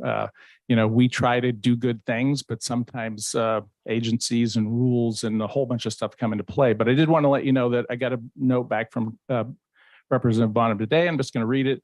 Commissioner Hagee, thank you for the information regarding your concern with respect to the methodology of determining land availability through DLCD's Goal 9 process. The Dalles has a unique challenge in regards to the situation. I will work with the LCD to see if there's a potential approach that could help alleviate some of the issues you are seeing with a single firm ownership of the majority of the community's industrial land. Let me and my staff connect with the LCD and do some research on this matter. I will get back to you to let you know what we find out. So I'm not trying to do this on my own. I'm not trying to, do anything. I just know that I'm very concerned about this issue. So that's happening. I hope maybe that if we move forward, that we can work on this together. I'd certainly be happy to. But I just want you to know, I really want you to think about, do we have a 20-year or more than 20-year supply? Because it's saying we have a significant excess of 20-year supply land. And I can tell you, when I was at the Port of the Dalles for 15 years, we were going through land at about 7 to 10 acres per year. But that was when we had land, okay? You cannot sell something you don't have. You look at some of these auto dealers, if they have no inventory on their showrooms or on their lots, they're not going to sell any product.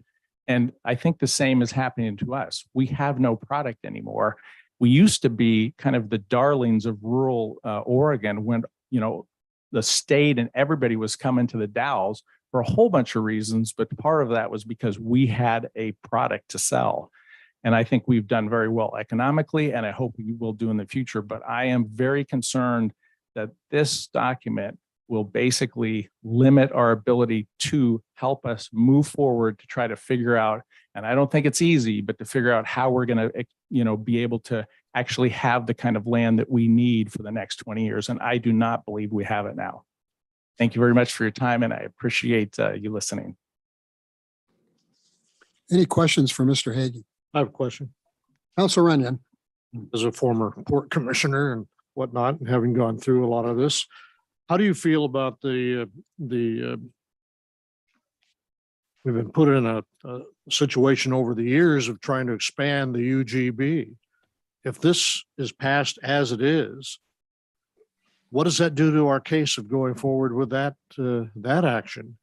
To me, it doesn't seem like it seems like we would lose a big piece of leverage saying that we have all this land available. Yeah, I totally agree. I think that's very true. I think we're not trying to make the case. We're just trying to show what's real. And this is the touching point, right? When we have 74, 75%, one owner owns it, it's really not available. It skews what that means, right? Do we have a 20-year supply or not? You take that out, you make that basically, you say that land is not available, which I believe it's not. We try to make that case during the process to the consultants, and they basically came back and said, well, the state says you got to include it. So I think a discussion with the state might be helpful. But I totally agree. With this, I mean, we got an uphill battle either way. We're in the scenic area. We got an uphill battle, and we're not trying to sprawl. We're not trying to do any of that stuff. But honestly, I mean, this community growing is important. This community being stagnant is not going to be helpful. And I'm not saying we can't do infill, we can't redevelopment. I think a lot of that stuff we can, and we need to do all of that. But I can also tell you, somebody who's done this work for a long time, if you don't have available land and reasonably significant amounts of different sizes of property, Andrea can talk to you about this, you're not going to be successful in your community's growth. And we're talking about companies here that just need to grow, and we want to keep them. And if we can't keep them here, they're going to go somewhere else. And there's a lot of communities that are not in a national scenic area that have a lot of property for sale these days. Thank you. Thank you. Any other comments or questions? I have a question. Councilor Long. Thank you. Mr. Hagee, did the port sell all of that land to Google, or did Google buy it from other entities as well as the port? That is a very good question. I think I will maybe let Andrea answer that question. I think that the majority of the land they actually purchased was from Northwest Aluminum or whoever was the holder of those larger properties when they bought that. There were obviously some parcels that Google owns today and has developed that were purchased from the port. So I think there's really two elements there. Two, okay. Yeah, but Andrea can answer that better than I can. Andrea Klaas is here, who is the executive director of the Port of the Dalles. If you have anything to add to that or correct, I'd like to come forward and She might want to speak on this as well. Yeah. So if you're done with me, I'll get out of here. Okay. Mr. Mayor, may I ask a question of Commissioner Hagee before he Sure. steps down? Yep. Thanks for being here tonight, Commissioner.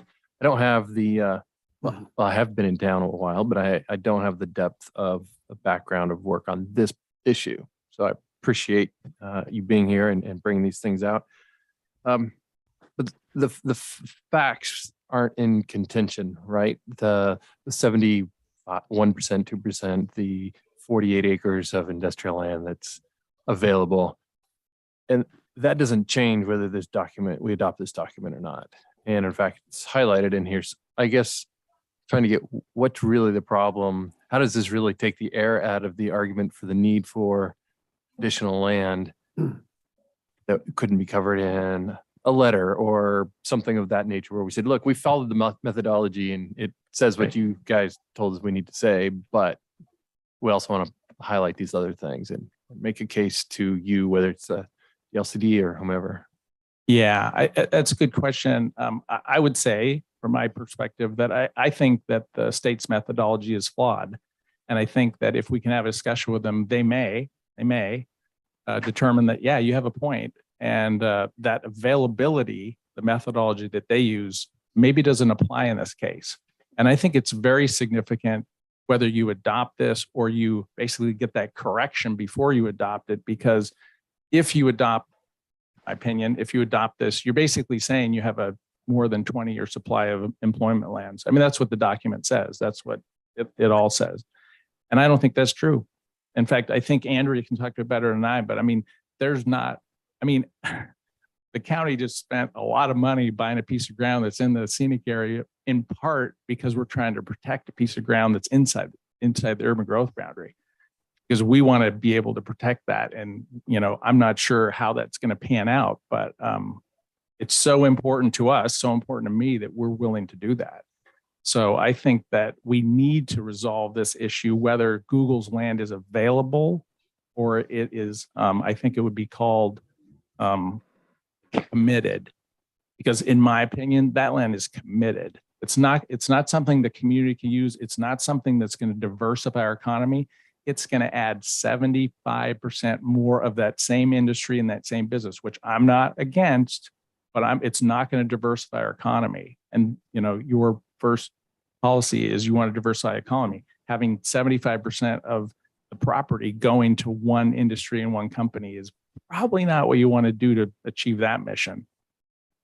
You're right. I take your point, and yet those are the facts. And whether we say so in this document or not, right? I mean, I guess that's the question in my mind: is how does this really take, or does this really take kind of the wind out of our sails and having that conversation? Yeah, I think it does, and I think I think you know, if we can get the state to acknowledge that this is an issue and it's unique, and maybe they allow you to say that that land is committed, then the document, the numbers in the document change dramatically, and the document actually shows that you're short. Yeah. So I think that's a big change. Good discussion, though. Thank you. You bet. Right, thank you very much. Before you leave, why don't you stay there? And I think that with additional testimony, I think there'll be more questions for you. Okay. I'm not going anywhere. Okay, anybody else like to speak in opposition? Ms. Class, come forward.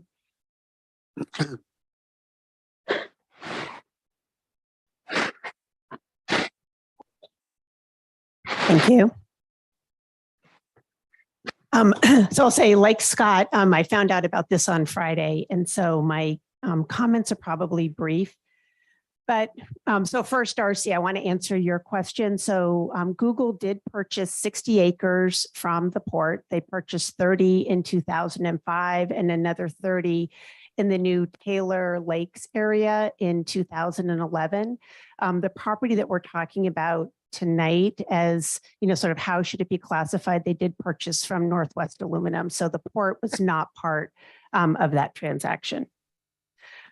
So I just want to say the challenge for the Port of the Dalles in our community, and actually I'm going to echo a lot of what Scott said, and we did not collaborate on our talking points, but I think we are of similar mind, is that we're really missing out, excuse me, on economic development opportunities and employment opportunities.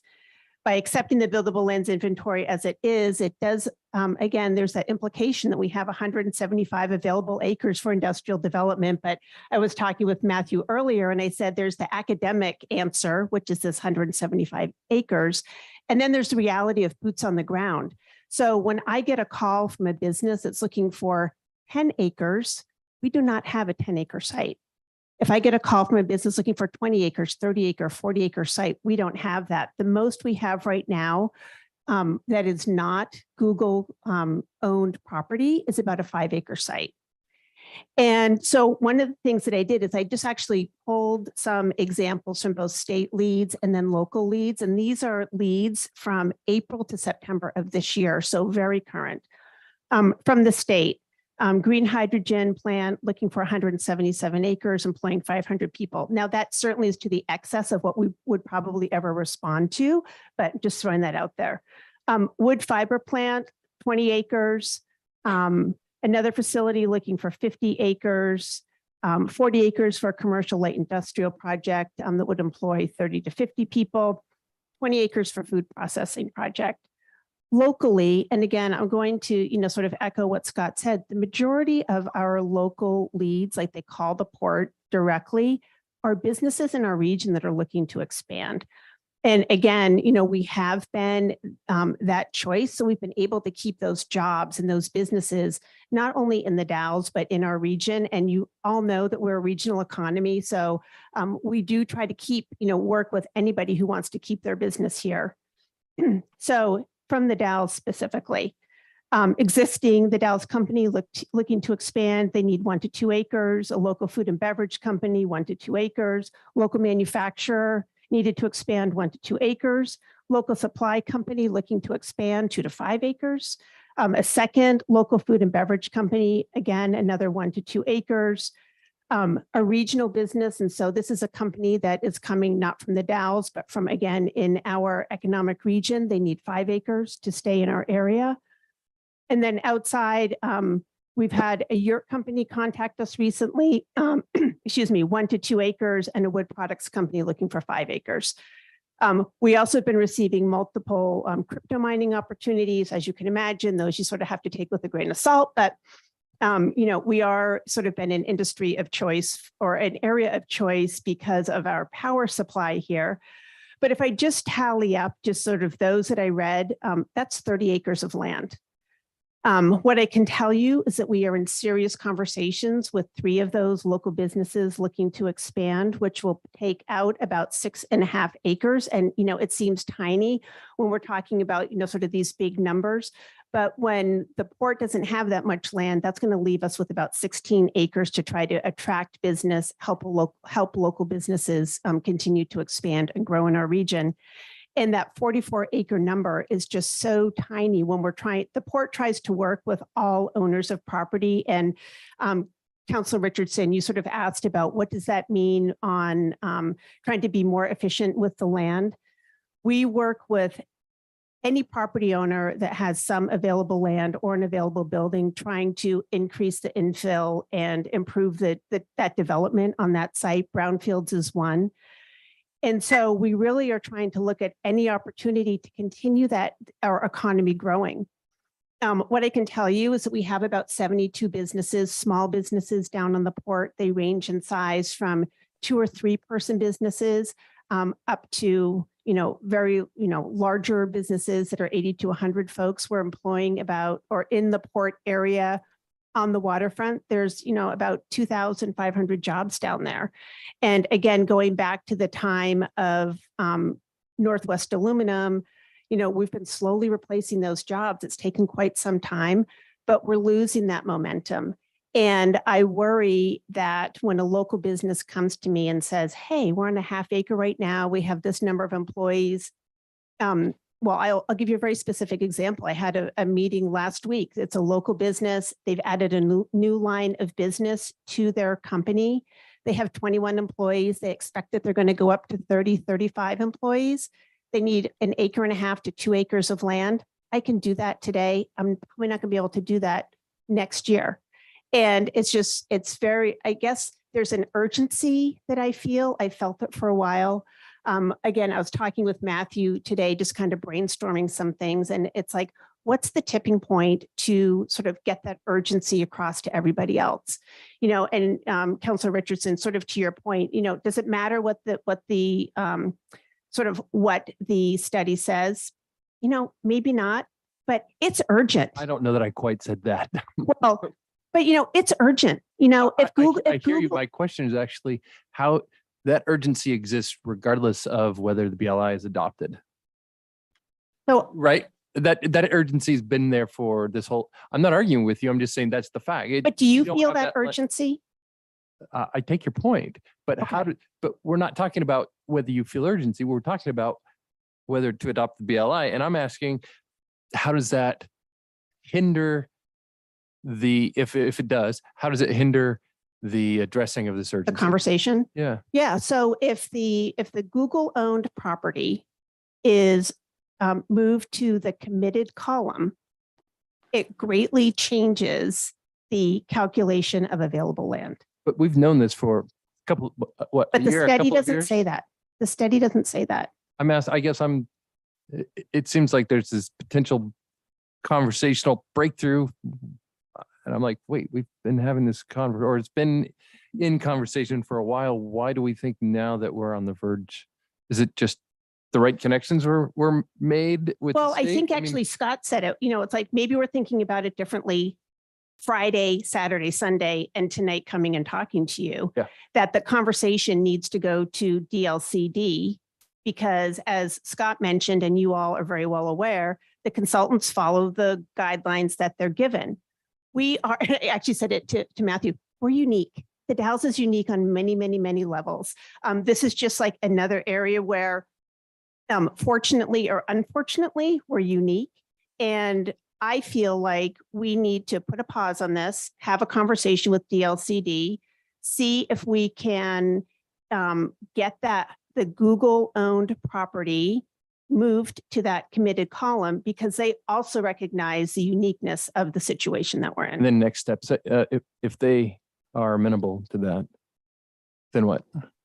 Well, then your BLI numbers get changed to accurately reflect what actually is happening, boots on the ground in Saying the that we have community. a very constrained amount of land, then what? So that you still are constrained. So what's, And follow me, no, yes, so still yeah, constrained, what's the next step? but the data is accurate then. Uh-huh. Right now, it is not presenting an accurate picture of what boots on the ground actually is like. Right, and then what? How does that get to the resolution of this urgent situation? I'll just maybe address this a little bit. If that was the case, right? So like today, for example, the scenic area does allow expansion of urban growth boundaries, 20 acres at a time, up to 50 acres. Right. But you still have to justify it. So whether it's DLCD or the county, i.e. the Gorge Commission, you got to have numbers to justify it. If this plan, goes through and says you have plenty of excess land, there's no justification. So if it doesn't go through and it gets changed and a miracle happens and DLCD, says you're right, you're unique, we're going to put that in committed, then we have a basis to look at potentially urban growth boundary expansion and have the data to justify it versus the a new data. conversation with the scenic area. Could be, yeah. Yeah. And it's really the conversation is with the county, right? Because the county is the one that applies on behalf of the city for the urban growth boundary expansion. And it really it gets to the commission. We apply to the commission. And really then it's like, what's going to happen? Is it going to be appealed? Is it going to be sent to court? And that's the kind of the thing that if you have justification and you have data that, we would say reflects reality, you're going to be much more prepared and much more successful to do that, as opposed to having a document that says we have plenty of land, and then we're there asking them, well, we need more land. Well, your document says you have plenty of land, so that's where the rub comes, I think. Thank you. I wanted to connect the dots. Were you finished with your remarks? Oh, good.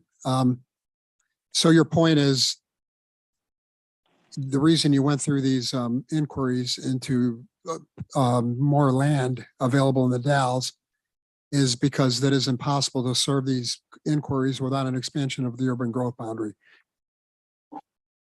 Well, I guess, Mayor, for tonight's purposes, I guess what I wanted to illustrate is that there's a need to have an accurate document.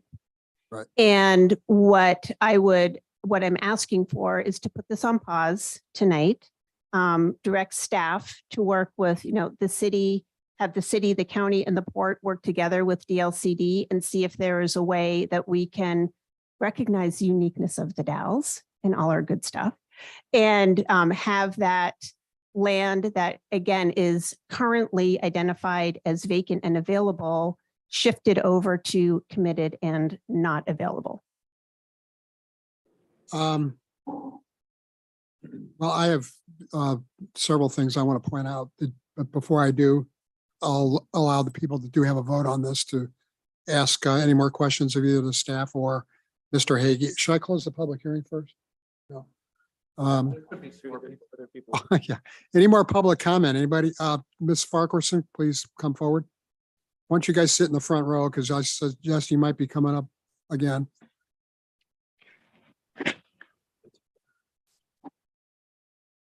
Lisa Farquharson with the Dalles Area Chamber. And I was in a conversation with Scott today on this and was not aware I did not read the agenda very thoroughly, so I apologize to know that this was on tonight. But I do have, instead of just comments, I have a couple questions in regards to what we just heard. One, I do want to know if we delay the filing or adopting of this, what does that do and how long can we delay? I would just like to point out before, Josh, can you answer that, or Alice? But before you do, is that this has already been delayed for a year. This document's from 2020, October 2020. So there's that. Yeah. And we started the work a year prior to that. I would need to check on exactly how long we could delay it. Okay. I can answer that just informally. We would need to check. That's a good point. The other thing, though, is that the state at one time had a pretty robust periodic review requirement, and they held local governments accountable to making sure they updated their plans on a regular basis.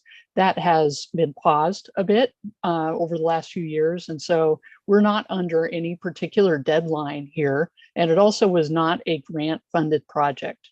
So for those two reasons, there is no urgency other than to what I was told when I first started here, or at least the Planning Commission's point of view, was the reason to have the data in the comprehensive plan is so you have data in the comprehensive plan. And so you don't have to start from scratch when you're trying to make your point about the land supply and the facts that Google owns most of the land. That's the story to tell.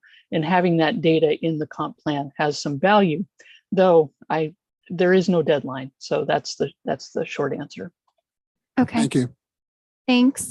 So on that note, I'm really concerned also, as Scott and Andrea are, in looking at how people are coming to our community and wanting to develop and, seeing our community grow. When we have the main amount of acres owned by Google, and that leaves us a very small percentage, a question would be the harm of the delay versus the harm of an incorrect report. If we are submitting and adopting this with those numbers saying that we have an abundance of developable ground, then are we cutting off our leg? I mean, are we really going to do some damage, or can that be changed? And how soon can it be changed? Or is that a whole process that it would be better for us to delay just a short time until we can really have some conversations with the DLCD and seeing if we can put that property as committed versus available? I don't see Google changing in 20 years and letting that property go. I don't know. I don't know them. I don't know their plans, but I really don't see that becoming available to the community for other investors to develop. So that's my question right now is, what is the harm of the delay versus the harm of a report that does not accurately report what we have in our community? I think that's been answered. We're under no urgency to pass this. Yeah, Yeah. we are not. We can also, throw out there that a BLI can be amended, as well as another suggestion, with these concerns is we can also put out an annual report of how much land is being developed. It might be, we could work with, I checked with our consultants today on it. Seems pretty straightforward. There's not a lot of Google lots out there. So for us to change that data and then run the numbers, it'd be a relatively straightforward, easy process. That'd be something that if council would like, we could present that once a year just to show where our numbers are at, update those numbers, but just an option. Thanks, Josh. The other question to that, though, that would follow that up is, if this is adopted, what does that do with all of the work that we've done with the scenic and expanding and asking for an expansion? We've done some serious work all along in asking for those boundaries to be moved. And if we adopt this, we're telling them that we don't need it. So I just want to look at all of those so that if we have it accurate to reflect what we actually have available, does that actually give us more grounds to go and ask for those boundaries to be moved? which would allow for some more growth and more businesses to possibly come in with a bigger chunk of land available to them, and that would bring more jobs. Well, having been involved in testifying before the Gorge Commission, I can tell you that they're well aware of this process and they use it constantly to misinform the public about all the land that we have available for development. So I think you make a good point. I think Mr. Hagee makes a good point with that as well. However, I would take, you did mention the words, your exact words were short time. I would submit that if we went to DLCD and asked them to change the rules, it would not be a short time. It would be the usual bureaucratic 1 year, 2 years, maybe, that we would finally get some results. And I am not optimistic about the timetable for that at all. Now, if we're under no urgency, maybe that's not an important point. Did you have any other questions or comments? Thank you very, thank you very much. Anyone else that would like to speak in opposition? Mr. Nichols.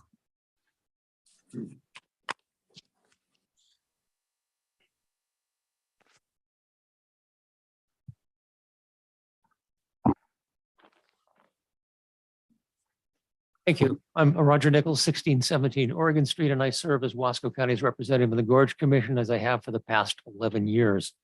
I'm extremely familiar with this, having fought the battles when we did the update to the management plan. The basic problem, I'll be very short with this, is that the actual act says that the Gorge Commission can make quote unquote minor adjustments without having to go to an act of Congress. Anything that's not minor has to go to the act of Congress. And when we redid, as we're required to do, update the management plan, then they devised this 20 acres or 2%, whichever is smaller, and up to a maximum of 50. And that argument, that study that showed we had that, what was incorrectly described as an excess of acres, was used as a hammer by the Friends of the Gorge to oppose any change.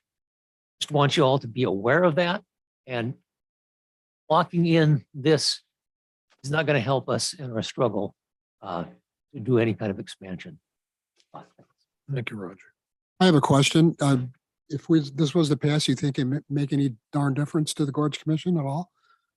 If To would have- certain members of the, I want to stress that I really appreciate your efforts in trying to get this thing the way that the Wasco County and the city of the Dalles wanted it. And you were great at trying to do it, but the votes weren't there.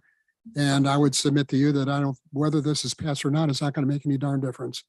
Well, I will say this, it's going to be a lot easier to get a change if we can demonstrate hard cold fact we do not have a 20-year supply. I share your pessimism about changing any kind of state bureaucracy rule any kind of short time. But I always say what Wayne Gretzky says in the hockey league, you miss 100% of the shots you don't take. One other quick point is that, as you well know, the Department of Land Conservation and Development wrote a 5-page letter to the Gorge Commission supporting the city of the Dalles, Wasco County, the port in their endeavor. And the Gorge Commission ignored that 5-page letter. Is that- Certainly did. Yes. Okay. Thank you. Anybody else that would like to speak in opposition to this ordinance? Oh, we have a hand raised. Commissioner Steve Kramer. Please proceed, Mr. Kramer. Thank you, Mayor Mays, members of the council. I echo most of what everybody has said tonight, but DLCD did come out today with their wildfire response legislation and encouraged collaboration amongst the partnership. And where I'm going with that is what I've been saying for the last couple of years, is that we need to build partnerships with our state agencies. And I think we're starting to see that turnaround.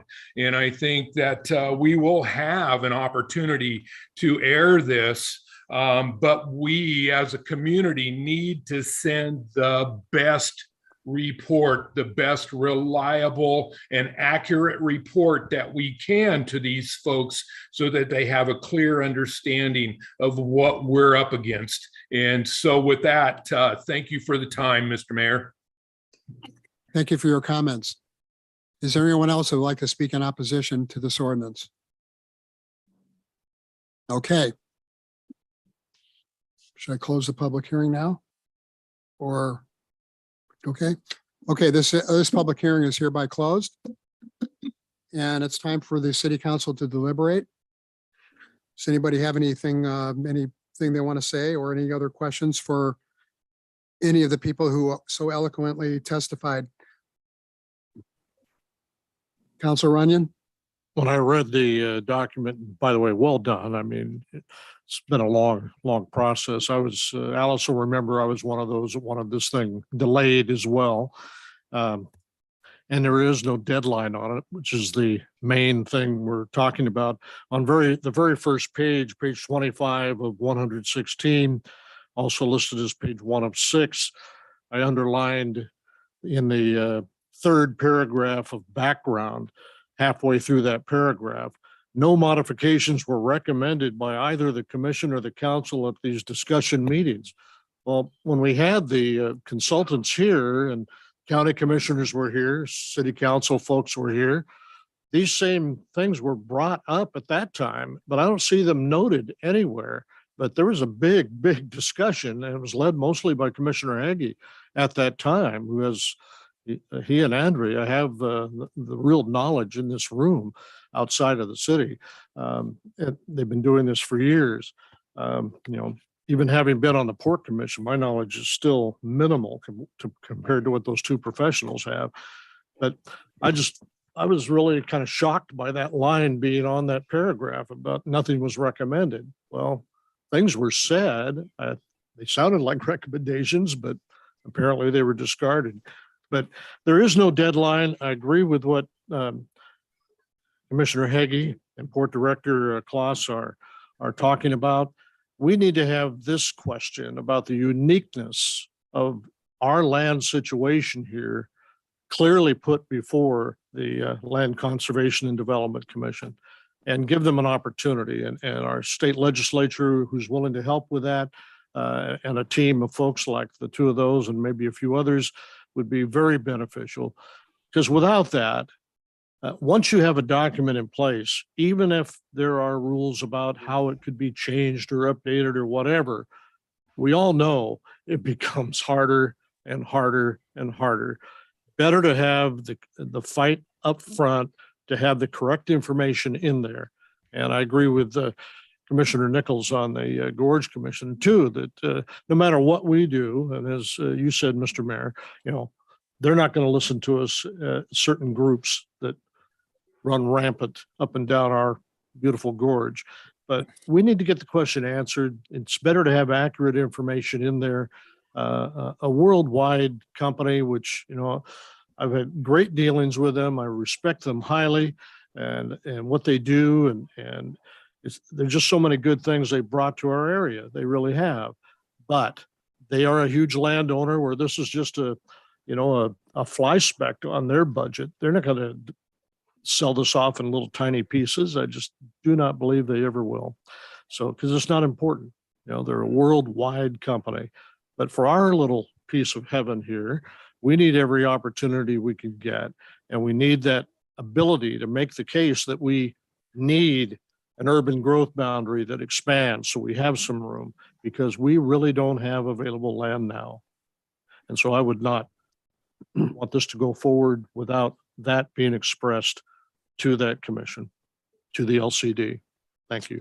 And a quick comment to your first, no modifications were recommended at either the March 17th or March 28th meeting. So I think, throughout the collaboration, stakeholder meetings, throughout the entire process, there was modifications, a lot of input, but at those meetings specifically, there wasn't any additional modifications recommended for the proposed amendments that we had in front. I appreciate all the work you and Alice have done and the whole crew.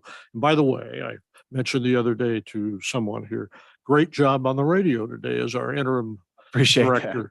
You really did a good job for the community, and we thank you. I'd like to point out something here. I'm sorry you guys didn't find out about this till Friday, but we have a packet of information here. And I'd like to ask those that have a packet to turn to page 51. I would submit that Mr. Hagee and his comments from a year ago, it's been about a year, were very instrumental in this report being amended on page 51. You'll notice at the bottom, it says additional observations. I don't think these bullet points on pages 51 and 52 were in the original report. You'll notice in the first bullet point, I'm just going to read the last sentence, land identified as buildable for the purpose of this analysis does not guarantee that identified sites are currently available for land sale, lease, or development to employers, or that all sites will be available during the planning period. Second bullet point, because some of the city's larger vacant, partially vacant, and redevelopable employment sites are owned by companies that have acquired properties for development, but do not have immediate plans for development and do not plan to sell or lease these properties, there is a lesser supply of properties that are more traditionally, quote, available, end quote, for development in the short term. So, and it goes on to the next two bullet points. And the last one says it's important for the city to continue to monitor its supply of buildable land. So I do think that this report was amended to recognize the fact that Google owns most of this land and they'll continue to own it, and that we can't count that as being developable as long as they have not developed it. So I guess my question is that, first of all, I'd like to recognize that your comments did do a lot of good because this report was amended, and I just read what I thought were the most salient sentences of this.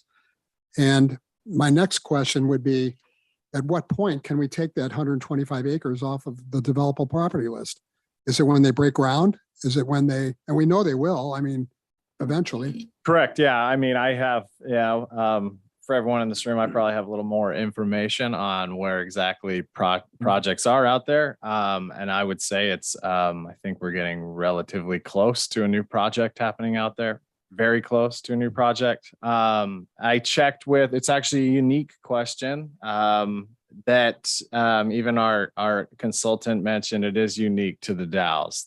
This question that you ask of when can we swap it from vacant to developed, and I don't think it's entirely straightforward because it's still a relatively gray area and it's not spelled out in the code, but it would be comfortable to say that an issued building permit after SDCs are paid, you could make an argument at that point to DLCD, show the documentation that the permits are there, that is a developed land, or it's one that's, you would take that off of your vacancy.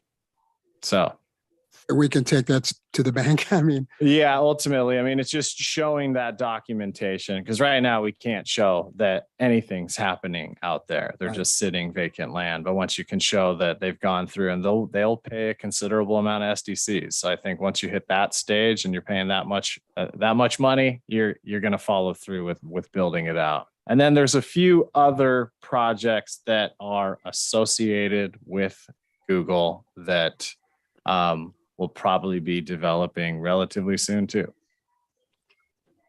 okay, at the risk of divulging something that might be confidential or a trade secret, we don't want to get in trouble with the Oregonian. Are you at liberty to tell us when that might be? Yeah, I think, I mean, right now there's applications that have been submitted. Staff is reviewing applications for completeness on 2 of them. Okay, so once those are reviewed, a building permit conceivably could be issued. A building permit, so it would come after. So right now there's land use applications that have been submitted. Okay. So we'll go through a land use application process, which should take a couple months, but building permits would follow immediately after. Yeah. Well, in my opinion, having a conversation with DLCD would take a lot longer, or getting any results from DLCD would take a lot longer than that period of time. That's my personal opinion. Right. Yeah. It will. They are, I mean, once, you know, it's a type of company, once it's hurry up and wait. And then once they have applications in, it's a pretty much a phone call every day. May I? Sure, Council Richardson. Josh, in your opinion, what harm comes if we were to press pause on adoption of the BLI for, say, some period of months, 4 months or 6 months?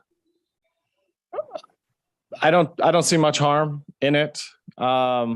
I think just on a staff level, I think for me, one of the push in this is to get this thing going. It's been sitting on the shelf for too long, and we need to figure out exactly what we're going to do with it. If we want to press pause on it, then that, you know, I would request from the council that it's firm, that that's what we want to do, and we're going to put it on the back burner. But it's been a document that's been hanging out for a while, and it's been passed on meeting to meeting to meeting. And I think you know, we do all of us a service to just figure out exactly what we want to do with it. But those numbers, yeah, and like I said, those numbers could be, there's a chance that in 6 to 12 months, those numbers could be updated.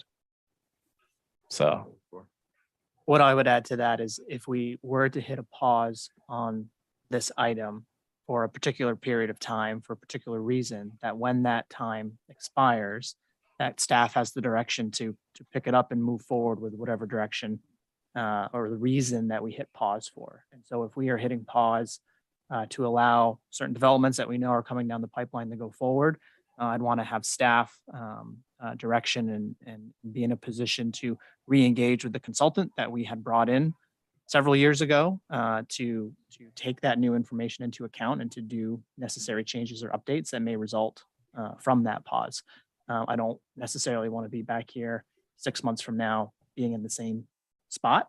I'd like to be able to incorporate any new information and bring that into the BLI and EOA, if that makes sense. Mayor. But there's no, I recognize you. I want to follow up with a question for Matthew, and that is, so this would allow for conversations with the LCD? I think the intent for me here would be is if we have development between whenever we pause and 6 months from now, that could potentially take certain acres from a vacant category into a developed category, that we are prepared to engage our consultants to incorporate that into this work. I'm sorry, please. Councilor Runyon? but there's no rule that says we have to put a date on it, 4 months, 6 months, 8 months down the road. There's No, another- that I think, direction. I think we need to explore getting this question before the LCD and getting some kind of an answer back on that before we put dates on things. Okay. And if we're not required to put a date on it, to pick it up again and finish it, I think it's just too important. I'd rather not have a date at all and just let's see if we can get that. If they're not willing to look at anything that we send down there, then that's a whole different matter. Then, off we go. But if the land, yes, and if the land, significant numbers of acres were to actually be developed or start the development process, then the question of whether we classify them as committed is bypassed. We're not committed, we're developed, which is even better. Which I'd be looking more for a year from now, not 6 months, to see that happen. Mr. Mayor. Councilor Long? Yes, so even if this land moves to the committed column, we still have the problem that we can't expand our urban growth boundary at the moment, and that is not a fast process. It's definitely something that we have worked on, but we have delayed this process for 2 years in order to give us a chance to figure out a solution, and we didn't.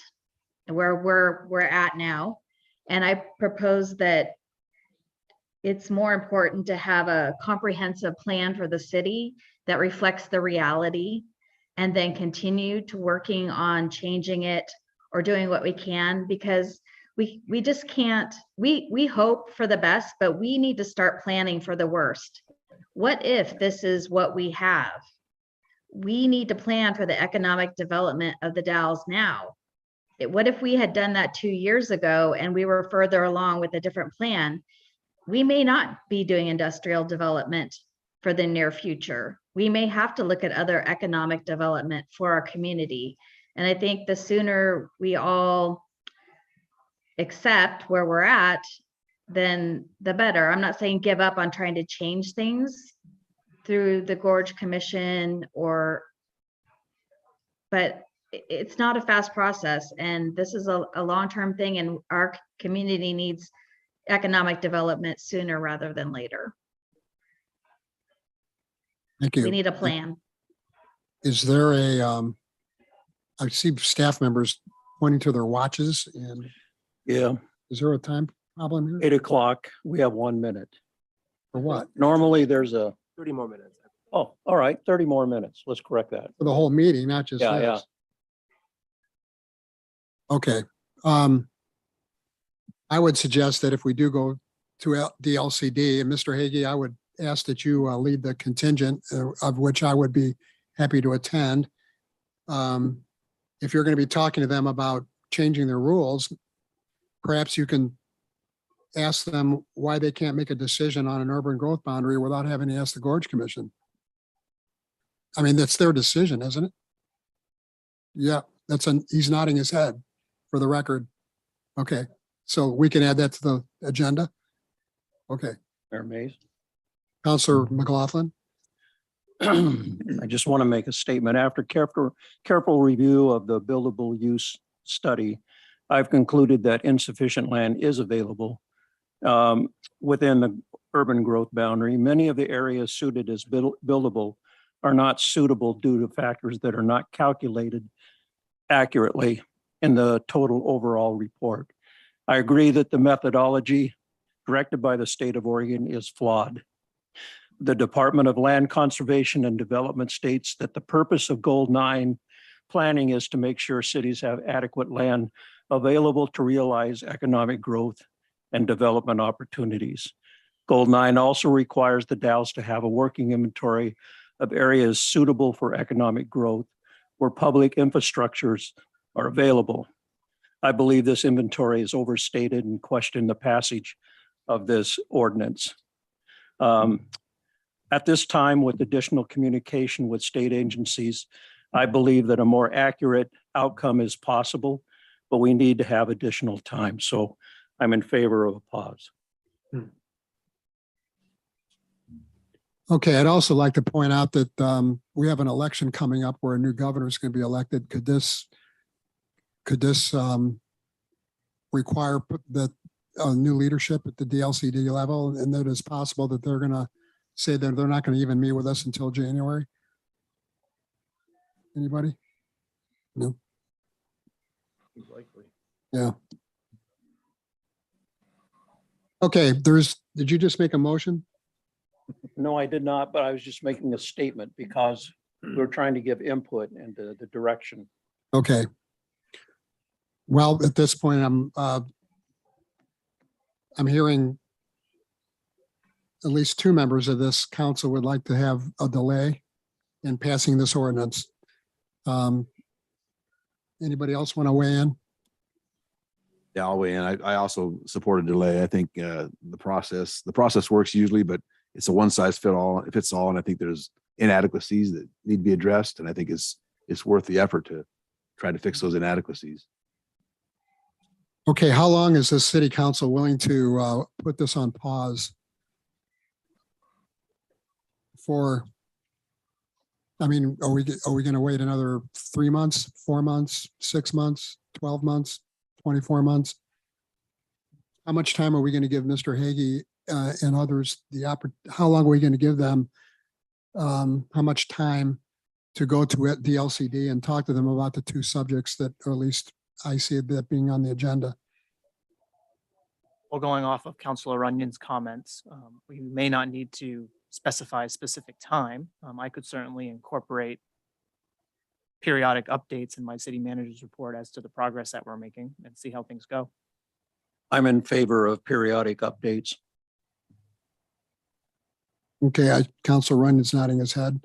Yeah, I think we do a disservice to ourselves to put 3, 4, 5, 6 months on it. I'd want a year at least if I had a date on there, but I think we can get some things moved along and answer some questions here. I think it, excuse me, The periodic updates sound good. I think it depends on Commissioner Hagee. And what time would you see? I mean, you've dealt with government before.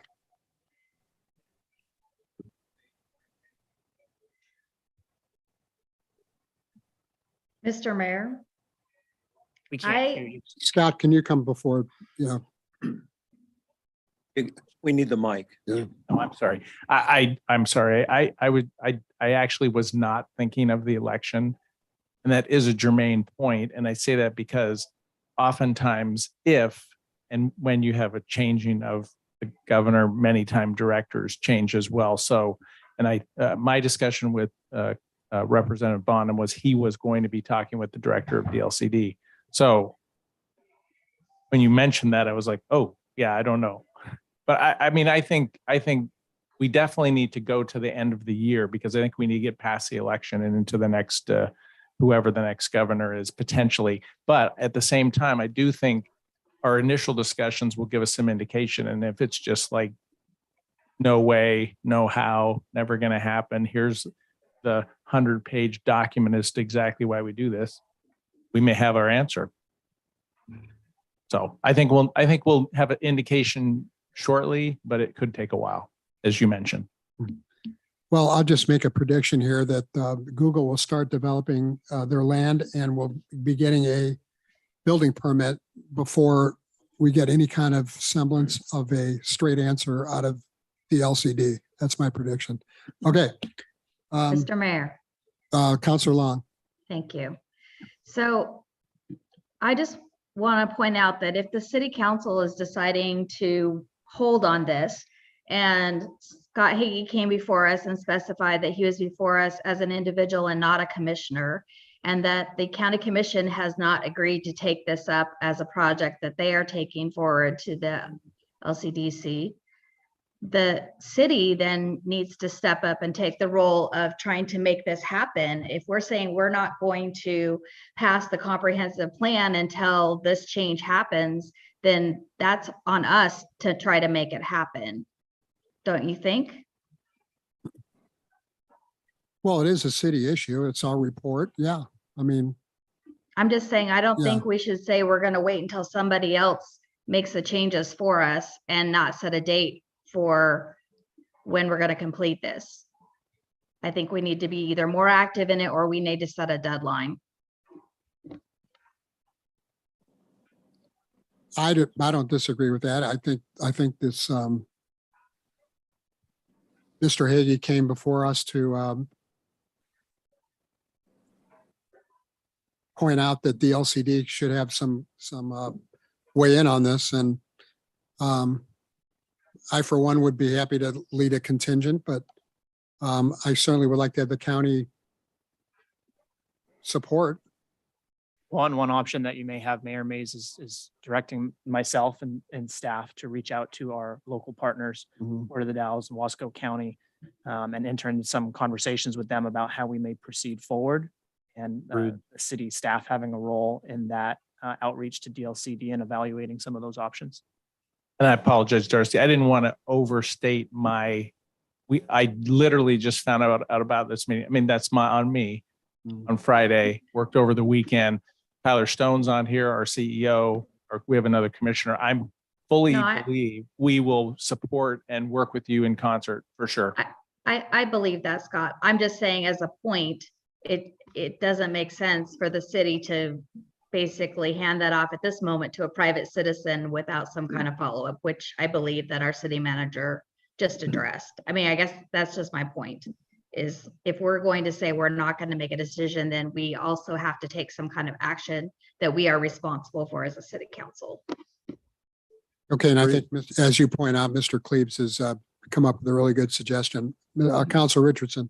Briefly, very briefly, Josh, you said there's no substantive harm that you foresee if we were to push pause on this, adopting this. Is that correct? Correct. Consultant may not work with us again, but no, there's no harm.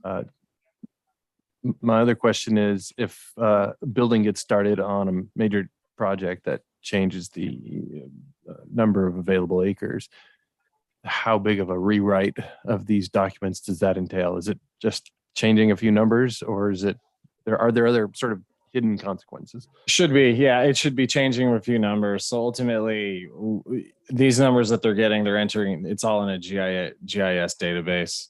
And the numbers from Bridge Economics, which are employment projections, that's already established. So that's already done. We wouldn't have to change those numbers. So it's really how the new land that's being developed, how that will work with the old numbers that have already been established with those employment needs.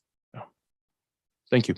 Okay, I think we have some consensus on moving forward. Does everybody understand and agree with that? Okay. Yes. Mr. Klebs? Yes, thank you. Okay, thank you. So we have a rule that says we can't meet past 8:30. Is that right? Mr. Mayor, Yes. thank you. So the rule that I think other people are referring to, and I sort of indicated to earlier, is it's based out of the city council's rules, which are a bit antiquated in the sense that they care about things like that, but it's important to stick to them. And so the rule is if the meeting goes for longer than 3 hours, it can, so long as a majority of the council agrees. And that's all it says. Okay.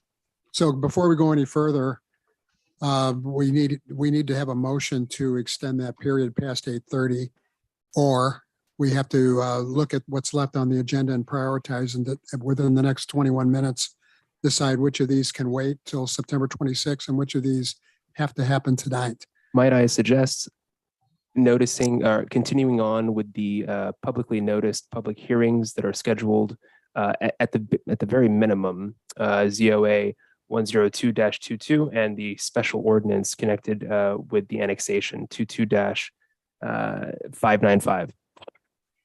Okay, so you think we can get rid of those in 20 minutes? I don't know anything about getting rid of anything other than we publicly noticed those and put money into putting advertisements in the newspaper that there would be a public hearing on those tonight. And the council rules further indicate that published noticed public hearings take priority over all other matters on the agenda.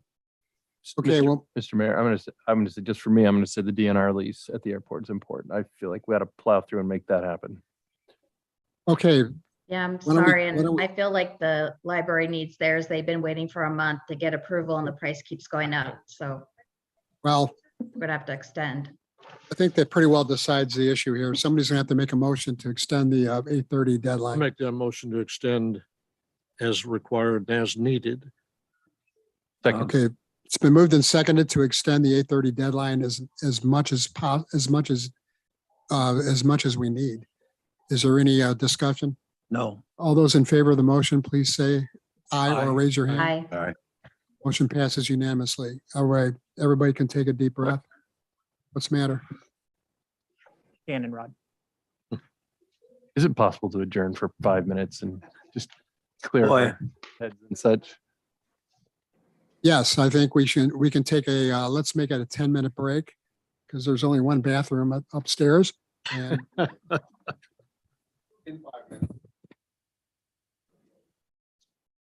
we're going to take a 10-minute recess until 20 after 8. Thank you for your leadership, Let Mr. the Mayor. leadership, or let the record show that we are extending our 8:30 deadline to as long as necessary to complete the business of the city council.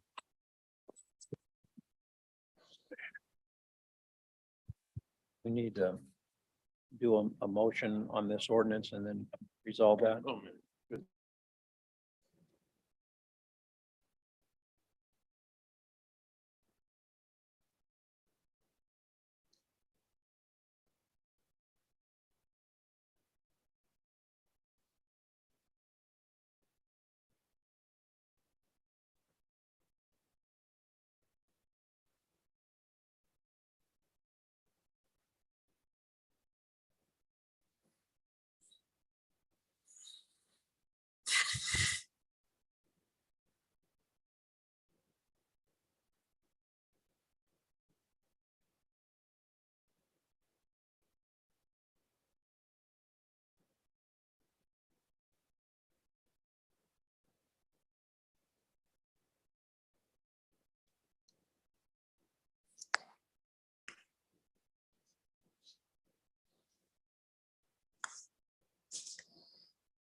Alice, can you hear me? I can't hear anybody else. I can't hear anyone else either. But I can hear you. Okay, well, we'll see what happens here. How about now? There we go. Thank you. Okay, what, you want me to read this thing again? Okay, now is the time for a public hearing to receive testimony regarding general ordinance number 22-1392, approving amendments to the Dalles Municipal Code, chapter 10.5.130, to bring the city's stream corridor overlay zoning regulations into compliance with state required standards. I'm going to open the public hearing and ask for a staff report. Following the staff report, I'll call for testimony for support of the issue, followed by testimony in opposition. At the conclusion of the testimony, the public hearing will be closed and the matter turned over to the city council for deliberation and a decision. Mr. Chandler. Thank you, Mayor Mays. I'm going to turn this over to our consultant, Alice Cannon, and she will walk us through this application. I guess I could have done that.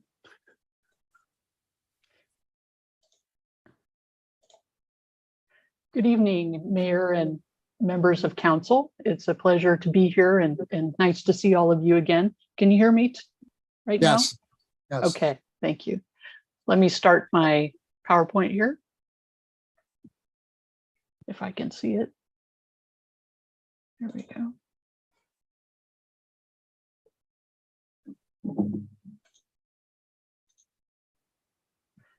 Okay, this project too has aged like fine wine.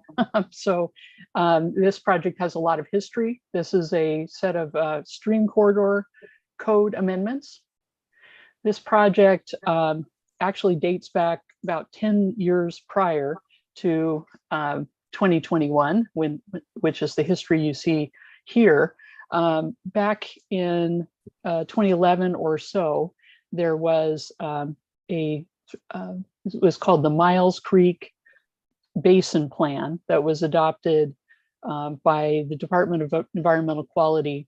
And what it did, it was directed all of the jurisdictions that have management or land use authority over all of those creek basins to adopt some programmatic elements as well as some code amendments to better protect fish-bearing streams in the area.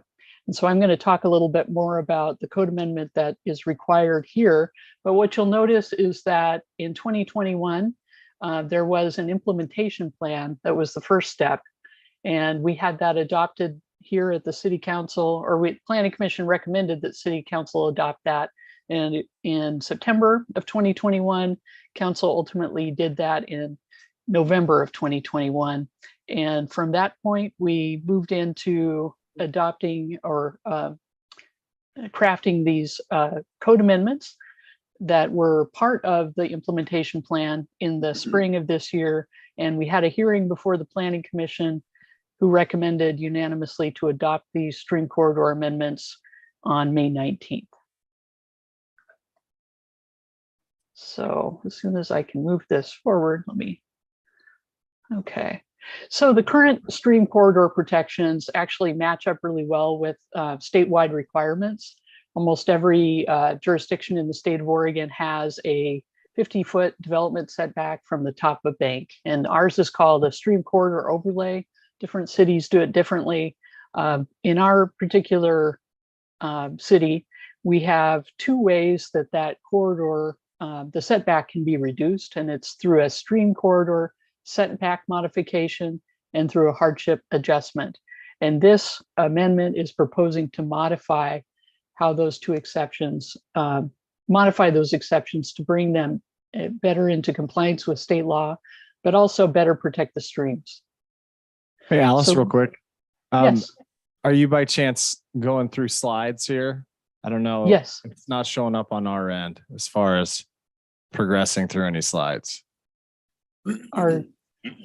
You don't see any slides moving at all on your end? No.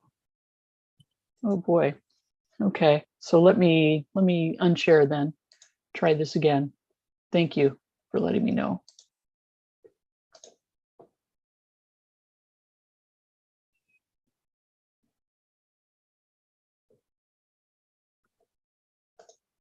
Do you see that? Do you see the screen right there? We do, yeah. Try to go through to maybe the next slide and see where we're at. I'm just gonna see if I can get from beginning. Huh. Okay, I'm gonna stop again. Sorry about this.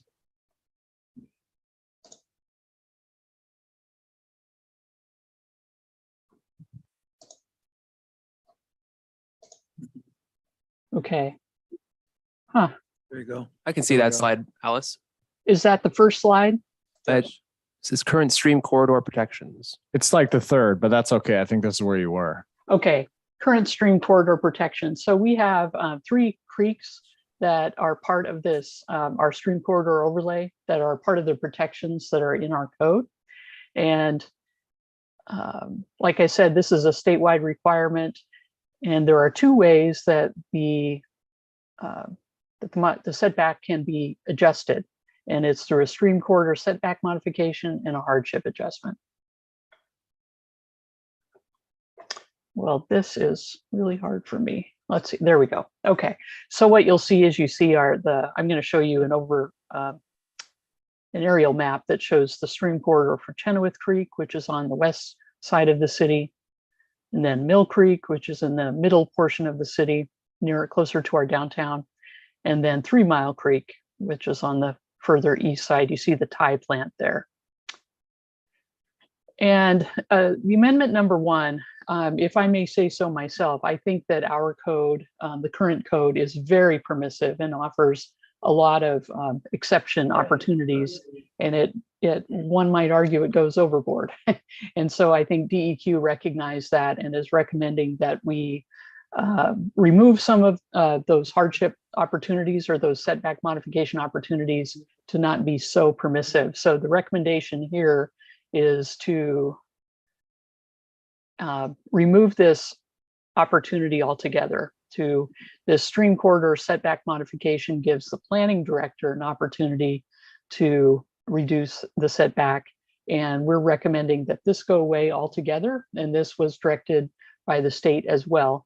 And to give that authority instead through another mechanism, through a hardship adjustment, and have that decided by the Planning Commission.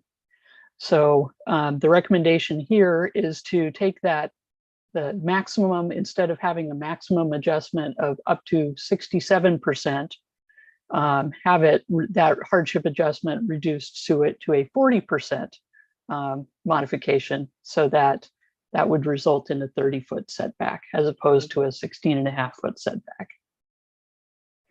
And then this requirement, this was another way that yet another way that the setback or the corridor area could be intruded upon. And that was currently the way the code reads is it would allow, if after all of the other setback adjustments, it is still impossible to build a structure, the Planning Commission may approve up to 3,000 square feet. So the way the code reads today, quite a bit of impervious surface in the area. And we're reducing that down to 500 square feet within the required stream setback area. And then it gives those caveats.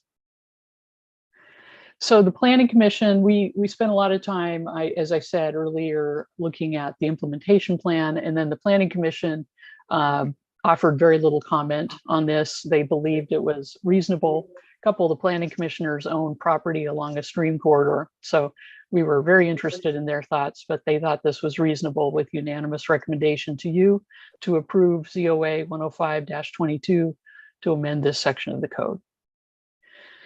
So you have a couple different alternatives like the prior hearing, and our recommendation is that the City Council move to adopt ordinance number 22-1392, an ordinance approving amendments to the Dallas Municipal Code Chapter 10.5.130 to bring the city's stream corridor overlay zoning regulations into compliance with state required standards by title only.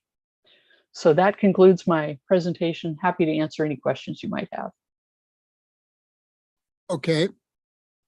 We're going to open it up for public testimony. Is there anyone in the audience who would like to testify in support of the ordinance? Is there anyone who would like to testify in opposition to the ordinance? Okay, I'm going to close the public hearing and ask for council deliberation. Anybody have any comments or questions? Counselors? I accept the recommendation. Seems reasonable to me. Okay. How about a motion? Oh, let's see. Do we? Anybody want the ordinance read in full? Oh, Okay. Anybody? Would the city clerk please read by title only?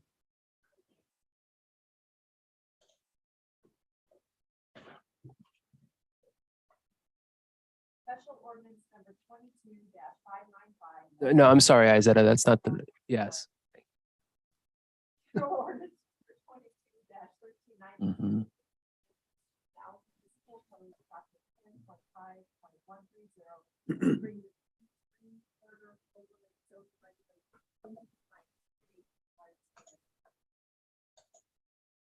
Thank you. Is there a motion to approve the ordinance? I'll make a motion to approve the ordinance as presented. Second that. It's been moved by Council Richardson and seconded by Council Randall to approve the ordinance as presented. Is there any more discussion? All those in favor of the motion, please say aye or raise your hand. Aye. Aye. Any opposed? Motion passes unanimously. Thank you very much.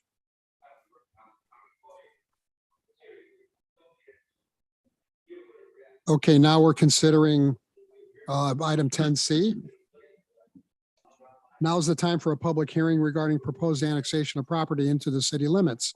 Special ordinance number 22-595. Excuse me. A special ordinance annexing a certain additional property located in the urban growth boundary of the city of the Dalles pursuant to ORS 222.125. This is a legislative hearing to receive testimony regarding the proposed annexations. I will open the public hearing and ask for a staff report. Following the staff report, I'll call for testimony from the audience. At the conclusion of the testimony, the public hearing will be closed and the matter turned over to the city council for deliberation and a decision. I'm now opening the public hearing. And is this you, Mr. Chandler, or Ms. Cannon? This is me again. Thank you. Okay, please proceed. So thank you, Mayor Mays, councilors. This next item on the agenda, as mentioned, this is an annexation, number 80-22. This is applicant is Megan Rundell at 3022 West 10th Street. Provided a map here that shows where it's located. It's about the corner of 10th and Pomona Streets. There's the tax lot information under there. You can see I highlighted the Dalles city limits. This is the example showing that it is in the urban growth boundary. It's in the urban growth area, but as you can see, it abuts the city limits on the 10th Street side as well on the whole southern side of the parcel. This was recently approved. This partition here, that line that was added, this is roughly what was just approved, a 2-lot partition, minor partition 406-22. It was approved May 2nd of this year. And annexation is required as a condition of approval. That's why we're here in front of you today. So this is the criteria for an annexation. I'll go through kind of in sets. Looking at them, these first two, as we saw from the previous map, it is contiguous to the city limits, and it is also a territory within the urban growth area. Those comply. The development is compatible and consistent with the rational and logical extension of utilities and roads to the surrounding area. The property is zoned residential, currently with one single-family home on it and room for more growth. The property is also capable of the property can connect to city services. There's city services in the area. There's a sidewalk along across the street on 10th. This information also was reviewed at our site team to know the capacities of the system that we have. Then the next is that the annexation conforms to the comprehensive plan. This is a breakdown of the comprehensive plan, certain areas that it touches. that we touch on. Goals 2 and sub goal 2, as well as policy 6. Basically mentioning that this is we have an agreement, intergovernmental agreement with Wasco County that oversees, of course, we oversee urban growth area. So this is basically speaking to that. The city of the Dalles oversees annexations of urban growth property. Orderly, efficient, as I just touched on these, the property, basically this is saying that the subject property has utilities or can have utilities easily, readily available to them. Pointed out there is utilities. I even believe that the property is hooked up maybe to Chenoweth Water. I'm not too entirely sure, but an easy hookup for it. There's main lines running in the front on 10th Street. And the last policy 9 is upon annexation, an official plat of the parcel will be recorded. That won't trigger from this annexation, but right after this annexation, if it is approved, staff will be signing the final plat so this individual can move forward with recording the partition that they were approved on.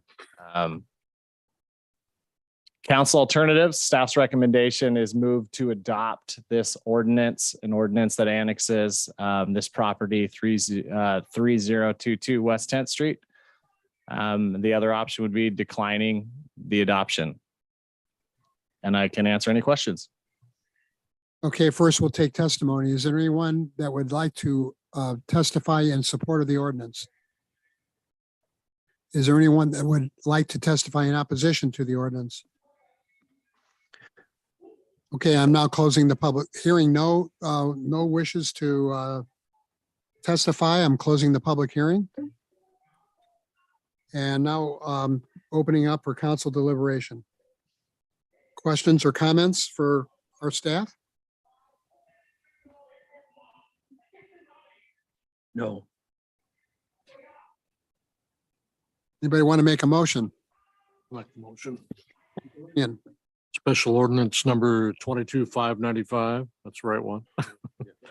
An ordinance annexing certain additional property located in the urban growth boundary of the city of the Dalles pursuant to ORS 222.125 consent annexation annex number 80-22-RUNDELL. Motion to approve. By title only. Yes, would you, the city clerk, please read the ordinance by title only? Second. Oh, who was that? Councilor Runyon made the motion, and I believe Councilor Richardson seconded the motion.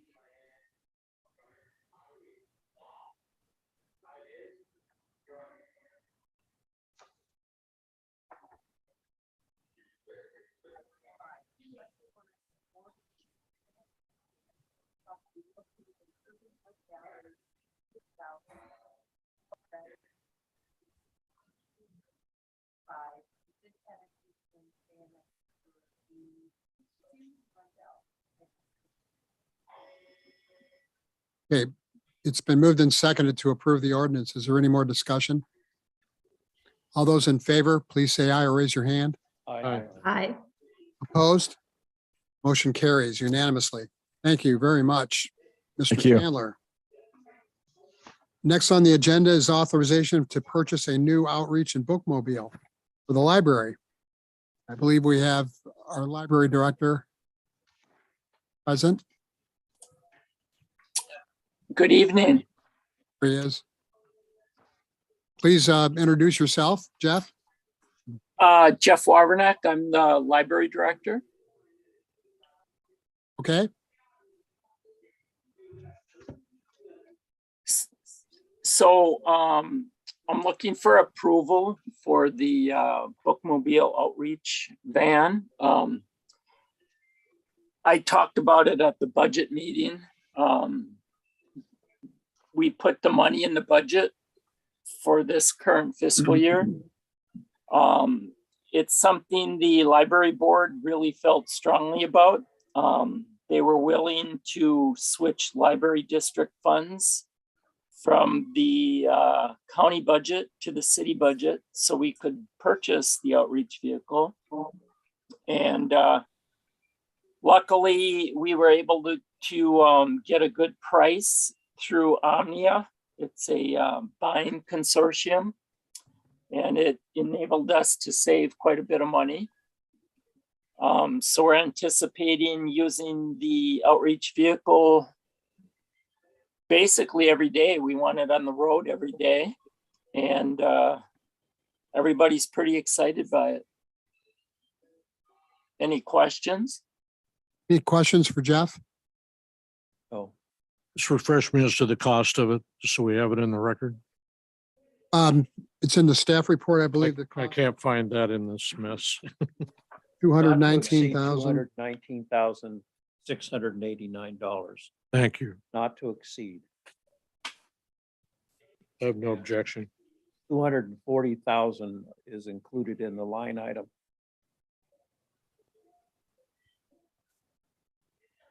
Okay, is there a motion to, Yeah, I'll go ahead and make this, Mayor Mays. I move to authorize, oops. Fortunately, that's my autistic son, and I will take him off. All right. I move to authorize the city manager to authorize purchase of a new outreach bookmobile Sprinter van from Farber Specialty Vehicles through Permissive Cooperative Procurement vendor Omnia Partners in the amount of not to exceed $219,689. Second.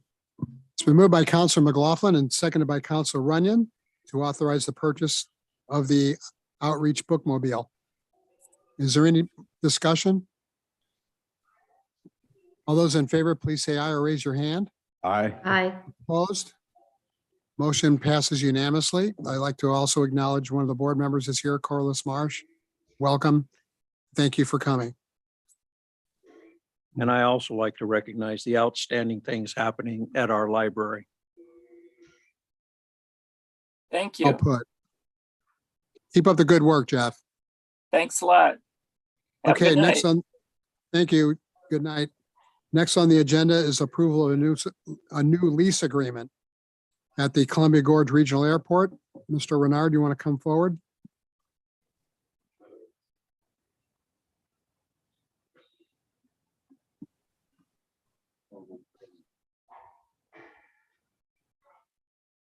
Now it's on. All right. Honorable Mayor and City Council, glad to finally make it up here. Jeff, why don't you, can you speak right in the microphone and raise your voice? a Closer? little? There you go. Thank you. There we go. You should have my staff report in front of you in regards to the approval of a lease with the Washington Department of Natural Resources. We have an existing lease in place with them that's been there for many years. I don't actually know how far back it went, for $550 a month for a described 1,200 square feet of property that they had in the original lease. Upon my review of what they were actually using this year, we've determined that they use much more space than that and have brought many additional mobile pieces of equipment in and take up multiple helicopter spaces, mobile shower unit, fuel truck, and have actually absorbed an additional portion of the building that they are in. And so after that reflection and going back through and looking at what our lease rates currently are, we being DNR and myself came to an agreement of the lease that's in front of you, or the lease rate in front of you of the 2,466. They were not objective to that amount. Jonathan put a great number of hours into working on helping me with this lease to work with DNR. Klickitat County has already signed the lease as well on their on their 6th of the month meeting, which I thought was actually going to happen tomorrow. And it is presently in front of the Washington Attorney General and DNR's procurement officer, I believe. So I guess I would be asking for the council to authorize the city manager to execute the hangar lease with the Washington Department of Natural Resources Regional Airport. And this Real is, quick question. I don't see the airport commission. Did they approve? Mr. Mayor, Mr. Kara. thank you very much. Councilor McLaughlin, so based off of the joint operating agreement between the city and the county that established the airport board, contracts that exceed 2 years in duration require city and county approval and do not necessarily require airport board approval. Now, very frequently, you might see the airport board would make a recommendation on matters that it feels like it's in its wheelhouse. But for this lease, based off of the operating agreement between the city and the county here, there was no need for it. Got it. Thank you. Yeah. So the only change in this lease agreement is the amount of the rent, The amount of rent and actually defining the space that they're using. and you were able to increase the rent by It fivefold. went from $550 a month to $2,466 a month with a 5% annual increase. Like that. Good job. Any more discussion or any more questions for the staff? Seems like excellent staff work, and they're also very good clients to have there. So I'm pleased for both parties. Good client, huh? I'd like to see their airplanes take off when there's a fire in the neighborhood. Yeah. Okay, anybody like to make a motion? I'll move to authorize the city manager to execute the lease with DNR contingent on approval by Clickitat County. And that's been done, correct? Correct. That was done on the 6th. Thank you. Can that motion, Mr. Mayor? Been moved by Council Runyon and seconded by Council Richardson to authorize the city manager to execute the lease. Is there any more discussion or questions? All those in favor, please say aye or raise your hand. Aye. Aye. Motion passes unanimously. Thank you very much. Thank you. Good night. And finally, we get to item 12B, right? That's the last one? That's correct. Yes, and this is the police computer issue, which we discussed at a previous meeting in July, and I'd like to turn it over to our city manager. Thank you, Mayor Mays and members of council. You have my staff report before you where I summarize the progression of this item for police computers and a lease with Harbor Tech Mobility, as well as the action that the council took to bring the needed funds into our budget under the GASB 87 rules, and authorizing me to move forward into entering that lease. And working with the company, when I got the final documents from them, it became apparent that the final number for that cost of the lease did not include the interest over the course of the 5-year lease. And upon receiving this information and considering the matter further, and being assured that we can retain a 5-year bumper-to-bumper warranty on the police tablets, it's a more prudent, my recommendation, it's a more prudent action to purchase those computers instead of leasing them. By the council action previously, we have those funds budgeted in this year. And by purchasing the computers instead of leasing them, we essentially save on that interest. And so it may be a small minor to bring it back to council, but an important one to me that your direction previously was to enter into a lease agreement. And so I'd be looking for a new motion authorizing me to purchase those computers instead of leasing them. And with that, I'd be happy to answer any questions you have. Any questions for Mr. Cleaves? So basically, I subtract one number from the other, it comes to a savings of $16,502. Correct. Great. Any discussion? Anybody like to make a motion? Mr. Mayor, I move to authorize the city manager to procure 26 computers for the police department from Harbor Tech Mobility in an amount not to exceed $129,982.96. McLaughlin will second. It's been moved by Counselor Randall and seconded by Counselor McLaughlin to authorize the city manager to procure the aforementioned computers for the police department. Is there any more discussion? All those in favor, please say aye or raise your hand. Aye. Aye. Any opposed? Motion passes. Thank you very much. And with that, any other business to come before the city council, please say no. Oh, No. Thank you. Meeting adjourned. sign pay. Oh, time I have. Like it. All right. $4 coming our way. In all the years I've been on council, I think this is the latest. The I can see go later than this. We went 4 hours. Seemed like, no. 9:30? Looking for the name of our new citizen that you honored. I got a photo and I sent it to the paper. Peter Bradley, spelled just like it sounds. Chief Worthy. Y at the end? Yeah. L-E-Y. Huh? What is it? He's in our IT department. Much. How much longer are you going to be on the Gorge Commission there, Roger? Of course. All right. Have a family or children or anything. They're all the same. Ah. Right now. Perfect. Hours. This was the plan all along. I will It'll say be that when it 12 comes to years. public hearings, the rule was 3, it is now 2.